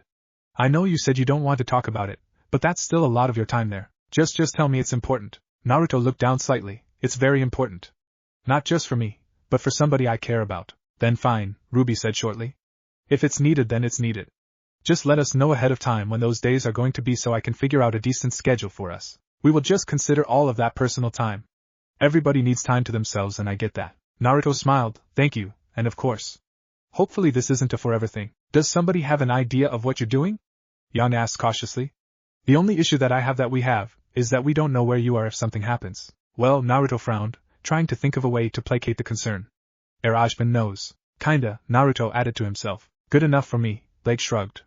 Is that all? Yeah, Ruby smiled, happy to have solved at least one issue. A small beep caught their attention, and Naruto quickly grabbed his scroll from the nightstand next to his bed. Naruto read his message quickly, and a small satisfied smile graced his face for a second before quickly clearing. He looked up to see Blake, Yang, and Ruby all looking at him in confusion. Well, this doesn't really interfere with my plans anyway, Naruto thought to himself. I will need to be in Vale tomorrow, but I'm not doing anything until the evening, so I was wondering if you guys wanted to go for lunch tomorrow? Huh, Yang said with a slight surprised expression on his face. Most guys just ask one girl out at a time. Balza whiskers Rio Balza. Whatever, Naruto rolled his eyes. Forget I asked? No. Ruby slapped her hand over Yang's mouth before she could say anything. I mean, I don't have anything planned for tomorrow. What about you, Blake? Can I bring a book? Of course, Naruto nodded. I was thinking of going to this little cafe I've seen a few times. They have a nice outdoor patio. When Blake nodded, Ruby smiled brightly. Sounds like a plan. What about me? Yang asked after wrenching Ruby's hand away from her mouth. You don't have plans anyway, Ruby said dismissively. You don't know that. Do you have plans? Ruby asked with a smirk. Well, no, Yang slumped over in defeat. Ruby nodded as if she'd known the whole time. Like I said, sounds like a plan. Naruto had to try his best to keep his smile from his face. Sure, having lunch with his team might not be the worst thing in the world, but the true win for tomorrow was what happens after. Junior scored him a meeting with Torchwick. Oh. Ruby squealed next to Naruto. They have strawberry shortcake. I want some. Naruto chuckled at Ruby's excitement, of course. After lunch you can have a little dessert. Wow, Ruby rolled her eyes. Thanks, Dad. Really glad we have you here to play grown-up. Happy to help. Naruto chirped with a wry smile, causing Ruby to look away with a shake of her head to hide her own smile. Quit the flirting, you two. Yang came up behind them, throwing an arm around each of their shoulders. Look, Naruto, you're going to have to learn about how us women get jealous. You can't just flirt with one girlfriend in front of another. Hell, they aren't even supposed to know about each other. Ruby blushed a deep red and began sputtering while Naruto laughed. He snaked an arm behind him and around Yang's waist, gripping the opposite side of her hip tight enough to pull her towards him. Is that your way of saying you'd rather me flirt with you instead? Naruto asked, dropping his voice to a lower tone and cocking an eyebrow. Eh? Yang gulped slightly, wiggling slightly in his hold. Well, that's not. Naruto's smirk widened ever so slightly as he let go of her hip, letting his fingers trail across the exposed skin of Yang's back ever so gently, causing her to blush almost as deep a red as Ruby. Don't play a game you can't win, Yang. Naruto wagged a finger at the blonde. You never want to bite off more than you can chew. Ruby, still red from Yang's teasing, felt her jaw slacken as Yang was rendered at a loss for words for the first time ever as far as she knew. Blake too blinked at the scene in front of her, more so shocked that Naruto had it in him to return the teasing that Yang so easily dished out. Now, Naruto turned back to the menu in front of them. What will you guys be getting? I'll go put in the order. Yang's jaw worked soundlessly for a few moments while Blake gave Naruto her order. Finally, when Ruby finished stuttering hers out, she'd gotten her voice back. Yang said quietly before clearing her throat. She quickly regained her composure, and did her best to smile saucily. I'm not too picky. Just get me something meaty, would you please? Naruto snorted. Sure. An 8-inch big enough? Blake, who'd been sipping on the drink she'd picked up from a store down the road, immediately began choking. She coughed a few times while Ruby slapped her on the back and Yang's smile widened. Blake, are you alright? Ruby asked in concern. Blake nodded as she cleared her throat a few times. Once she'd begun breathing normally again, she glared at Naruto spitefully. Naruto, they don't have any subs here, Ruby said after making sure Blake truly was alright. You won't be able to get her an 8-inch, as Ruby began perusing the menu again just to make sure she was right. No, Naruto said in mock realization. I guess they don't have any subs. I could still give her 8 inches though if she really. Enough jokes. Blake hissed. Go get her a damn sandwich and stop trying to screw with each other. Naruto chuckled again and quickly slipped away while Ruby, Blake, and Yan all meandered over toward the booth. An 8-inch Ruby muttered to herself in confusion, desperately trying to work out why Blake had reacted the way she had. Something meaty, not a sub, still give her 8. Eep. Ruby's blush returned full force as the innuendo suddenly hit her like a train. Yang! Ruby hissed, hitting her sister on the shoulder. Yang just grinned stupidly, having heard Ruby's thought process. Yes, dear sister of mine? You're gross. Ruby huffed. Stop flirting with my partner. Yang mocked a look of confusion. Oh, are you calling dibs? I can get him to offer that 8er to you if you'd like. You'll have to tell me if he lied about it though. Oh, and let me know ahead of time so I can stay away from the dorm. I love you, but I don't need to hear that. Wow. Ruby threw her hood over her head and slumped over the table. You could almost see the steam billowing out from under it. Stop it. Don't worry, Ruby, Yang chuckled. It's just some fun banter. He definitely isn't the type to flirt and try to sleep with somebody so quick. What makes you say that? Blake asked, her face already buried in her book. He's a softie, Yang smiled. He's more the lovey-dovey type than he is a playboy. I can tell. Whatever, Blake shrugged, turning a page. Just get the flirty stage over with. You're going to give Ruby an aneurysm. That's the fun part. Yang grinned cheekily. No, it isn't. Ruby whined from under her cloak. She finally looked up and glowered at Yang. He's finally trying to spend time with us, and you are just going to scare him off. Scare him? Yang scoffed. I'm not sure what you just saw, Rubes, but scared wasn't it? I don't know who taught him that, but one day some girl is going to be in trouble, if that's how he flirts. Yang trailed off with a low whistle. Stop it! Ruby slammed her head back on the table and mumbled again. Why couldn't we have had an all-girl team, and get stuck with somebody like Wisecream? Yang rolled her eyes. No thanks. I'll take Blondie any day. Blake agreed absent-mindedly. She's not so bad, Ruby shrugged, her previous embarrassment disappearing with the subject change. Pira's surprisingly easygoing, considering her reputation. I think she's rubbing off on Weiss a little bit. She's been getting a little more bearable. I don't know how you came to that conclusion. Naruto slid into the booth next to Blake. Every time I talk to her, she still seems to have that stick shoved up her ass. Ruby squeaked at Naruto's vulgar language while Blake smirked and Yang snorted. Yang quickly recovered and asked, she is a little colder to you. Do you think it has anything to do with you being a faunus? Naruto took note of the slight twitch of Blake's bow at the comment, but was more concerned about Yang's comment. Faunus? Naruto cocked his head. I'm not a faunus. You aren't? Ruby recoiled in shock. But the whiskers. Naruto reached up and brushed his fingers across his cheeks. No, they are scars, not whiskers. Shocked silence reigned around the table as the horrific thought of somebody inflicting scars like that on somebody crossed their mind. It was a freak accident. Naruto quickly clarified. I got a little too grabby with a fox as a kid. It got me really good on my cheeks. Hee, a fox? Yang said breathlessly after a moment. I mean, I know I immediately thought of a fox or cat when I saw you, but that's just rich. Yang burst out in giggles while Naruto rolled his eyes. Luckily, this seemed to break the tension in Ruby and Blake, and they too smiled at Yang's comment. Yeah, Naruto waved at Yang. You are hilarious, truly a hoot, aren't I? Yang said with a grin after she got her giggling under control. Whatever, Naruto rolled his eyes again. But I guess that would make sense about Weiss. A racist schnee wouldn't surprise me. Got that right, Blake mumbled under her breath. Well, that's not fair, Ruby argued.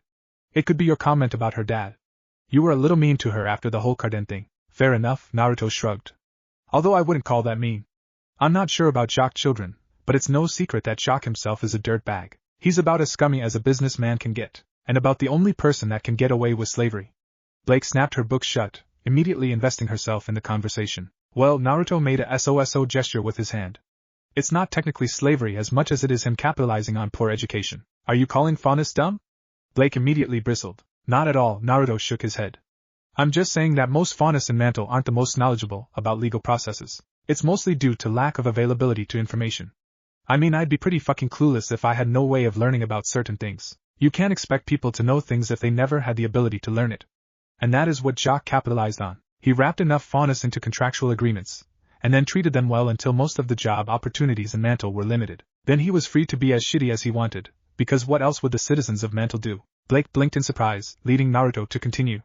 And even then, he most likely pressured the employers he couldn't get rid of into hiring only humans. He wanted as many of the faunus available to him as possible. Because he is a dirty racist. He actually might not even be racist, Naruto shrugged. Or at least probably not at first. Huh? Yang cocked her head. I admit I don't follow political or business stuff much, but what makes you say that? Yes, Blake's eye twitched. Please explain. Naruto sighed, knowing he could possibly lose some brownie points with Blake for his next comment. Shocked by everything I have read is an amazing businessman. He saw an amazing opportunity in the failing Schnee Dust Company, married into it, and quickly boomed it into the wealthiest and most influential company in the world. From what I've read, not even the biggest business in the elemental nations has half as much sway there as the SDC has here. Jock Schnee, first and foremost, is an opportunist. The Faunas have night vision in most cases, and superior physical capabilities in some cases. The ability to cut costs on safety equipment because of that was a huge plus to him. So, he made Fauna suffer just to save money? Blake sneered. Naruto shrugged. Opportunists are selfish by nature. He's still a piece of shit, but I don't think his schemes against Faunas were born from racism. Now with the white fan becoming more militant, and costing him as much money as they are, I wouldn't be surprised if that anger manifested into genuine racism. A lot of biases are based by some form of experience. Whether it be a learned behavior from parents, or from personal experience is different from person to person. So his racism is justified? Blake raised an eyebrow. The white fan getting sick of their protests garnering no results immediately justifies further racism. Great, this is going even better than expected.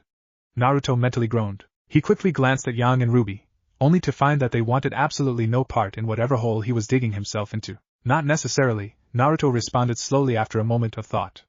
Let's find some common ground. Most people of Remnant have some form of distaste or hatred for the Yen, right? I'm not saying it's not justified, but isn't hating or holding judgment on an entire group of people racism or discrimination in a sense? Especially when your only qualifying factor is literally where they are from or what they look like. Now I can't say whether you are justified in your opinions or not. I'm just putting this into perspective. Don't you think Shock and the radical white fan feel just as justified with their views as you do about the Yen? When he didn't get a response from anybody, he continued, it's much more complicated than first appearances.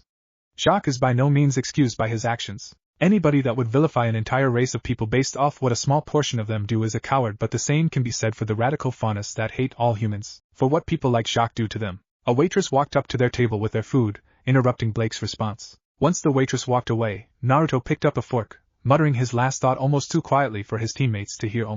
There is no simple answer. All you can do is make sure nobody wrongs the people important to you, such as the cycle of hatred. A tapping of a keyboard echoed through Ozpin's office. The man has been kept steadily busy, what with the war, the school, Salem, and most recently the approaching Vital Festival. It never seemed to end. Blasted paperwork, Ozpin sighed as he took a sip of his coffee. Just as he finished his sip, his scroll rang. James? Ozpin thought in surprise. Our joint meeting about the festival isn't for a few more weeks, he quickly answered. Ironwood was never one to waste his time on something he didn't deem important. Ozpin. James Ironwood's image appeared over Ozpin's desk as soon as the man answered the call. It's good to see you. It's good to see you as well, James. Ozpin nodded at the man. This upcoming Vital Festival is running me up a wall, what with Glinda still assisting Vale with the increase in dust thefts. So I'd heard. Ironwood pursed his lips. Well, I wish you both the best on catching that Torchwick character. I've heard through the grapevine that he has become an increasingly prominent figure in the Valian underground the past few years. That he has. Ozpin tapped at his desk. He was such a promising student when he attended Beacon. Unfortunately, he didn't share Crow's ability to change his views on some things. Ironwood scoffed. I would argue Crow's ability to change his views is non-existent as well. He is a good man and you know it, James, Ozpin said disapprovingly. Perhaps, Ironwood shrugged. But I didn't call you to speak about Crow and Torchwick. I figured as much, Ozpin nodded. What can I do for you, James? Shock's scientist came up with something, Ironwood said lowly. Ozpin's eye twitched. And how did he do that? I know you have your reservations about Shock. Ironwood quickly tried to placate Ozpin. But he has really stepped up since this war started. I believe he genuinely wants the best for Remnant. I doubt that. Ozpin's nostrils flared slightly. Very well, what has he come up with? Well, Ironwood said. He initially thought that this would be an excellent way to put our hunters on even playing fields with some of the better shinobi. He is right, of course. But you know as well as I that anything that would increase our odds against the Ian would also increase our odds against her. Ozpin's eyes flashed dangerously. Could this have something to do with why Mr. Urubline is here? Ozpin thought to himself, turning his chair to face the window overlooking Beacon and Vale. He's obviously here for something. The Yen has been reserved ever since a few months ago. That does match up to when Urubline would have had to show up in order to establish a history here, and the fact that Jock has a hand in whatever this is, there is definitely a correlation here. Ozpin took in the sights of the city and school before him. Still, if James is bringing this to my attention, then there is merit to it, and we need everything we can against Salem. He turned his chair back to his desk and met Ironwood's eyes. Tell me everything. Well, Naruto said after he'd finished his food. This was definitely worth the visit. Ruby half hummed, half moaned as she ate the last bite of her strawberry shortcake. It was good, Blake agreed. We will have to come here again. Definitely, Yang said with a content sigh. The atmosphere had suffered a bit after Naruto's little speech, but it quickly picked back up after a few bites of their food. Blake hadn't seemed to hold Naruto's opinion against him too much. If anything, Blake had seemed to agree with Naruto's view that the entire situation was almost entirely too complicated to solve in a simple way. Then let's make it a thing, Naruto decided, already knowing that he was making the wrong choice. Let's come out once a week and just have a team outing. I'd like that, Ruby smiled happily. That would be cool, Yang with a thumbs up. Blake shrugged, I guess that wouldn't be too bad. Naruto looked at his watch. Well, I hate to eat and dash, but I'm cutting it a little close. See you all tonight? If you make it back tonight, Blake cocked an eyebrow. I don't think I'll be out that late, Naruto shrugged. But I'll text you all if I do plan on being out late, fair? Fair, Ruby said with a nod. Let us know in the team chat. Alright, Naruto nodded. See you all later. And with that, Naruto got up and briskly walked out of the restaurant. That didn't last long, Yang said with a sigh. No, Ruby agreed absent-mindedly. But he's trying now. I can't be mad about that. I guess so, Yang said before looking at her partner, who was staring blankly at the table. You alright, Blake? Yeah, Blake shook her head. I just didn't expect him to be so insightful. It was surprising. Yeah, Ruby nodded. He's a really smart guy. Do you think he has a point? Blake asked. Do you think that the White Fang is just as bad as Jacques? I don't think he was trying to say that, Ruby shook her head. Obviously Jacques Schnee started a lot of these issues, but the White Fang is getting a little out of hand. I heard that there was a Schnee dust transport that was attacked by the White Fang a few months ago that had people aboard as well. Word is that the White Fang was going to kill everybody on the train, but somebody separated the passenger cars from the transport cars before they could do it. In my opinion, Yang added in. I think the White Fang had a fair argument once upon a time. I get the anger, I really do, but there have been reports of them actually killing people. There's no excuse for that anymore. Blake flinched slightly, before looking down. You're right, of course.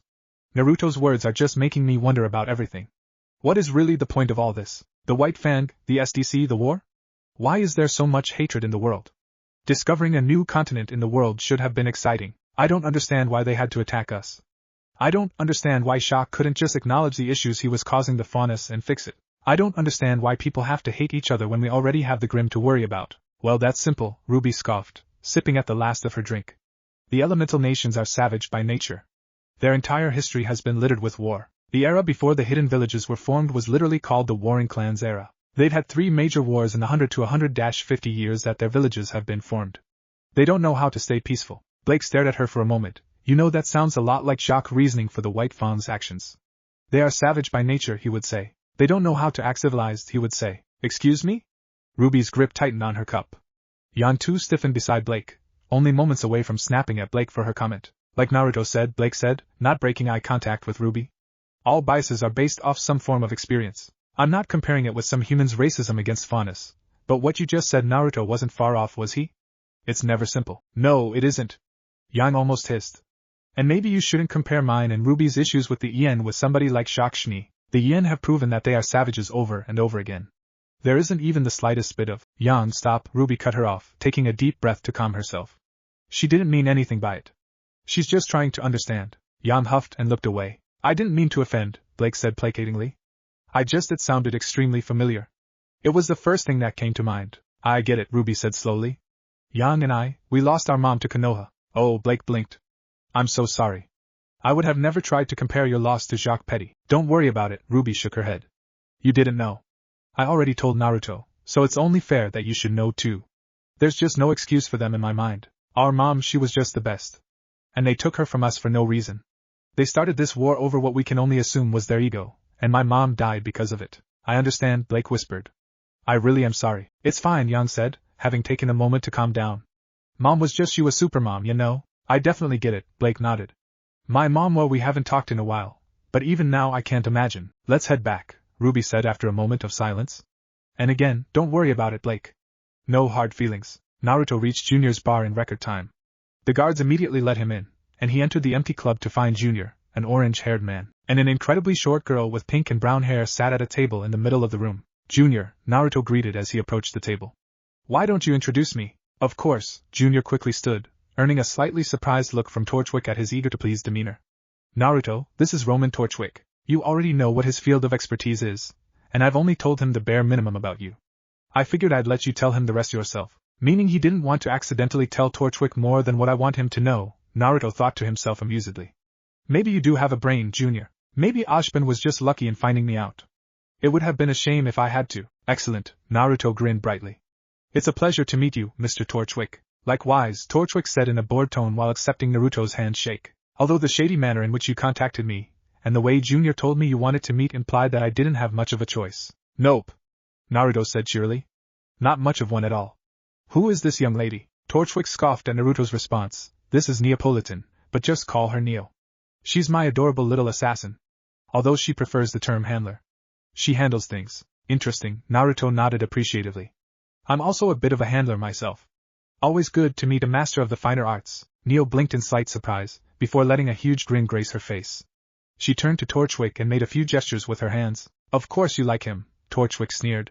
He's just as rude and blunt as you are. Arranging a meeting through threats.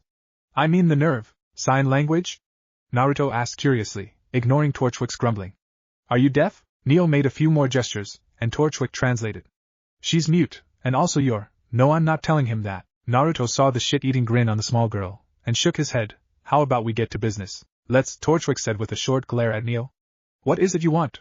Junior wouldn't tell me anything beyond you wanting to exchange services for information. I want access to your boss, Naruto said quickly.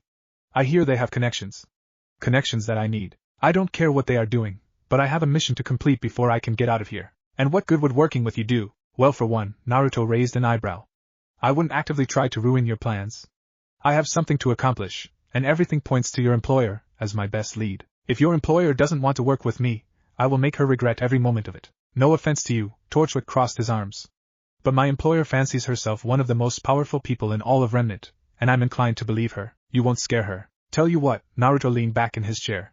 Why don't you tell her to look at the 93rd edition of the Ien Bingo book and turn to page 76. She can either deal with me, or she can deal with that. That Ien Bingo book, Torchwick muttered. Are you saying you're... Listen, Roman, Naruto sighed as he stood from his chair. I've been told by Junior that you're a discreet and smart man. I have no issue with you. I just need to get access to some information, and I'm willing to do quite a bit in order to get that information. I would be a massive boon to whatever this operation is. This boss of yours would be stupid to reject me when I'm not even asking for finances. And back to the bingo book, you better believe if I can't accomplish what I need to, he can. Even if I couldn't tear her operation apart, he is fully capable. I'm offering you services in return, so your employer still stands to benefit. I expect an answer by tomorrow night.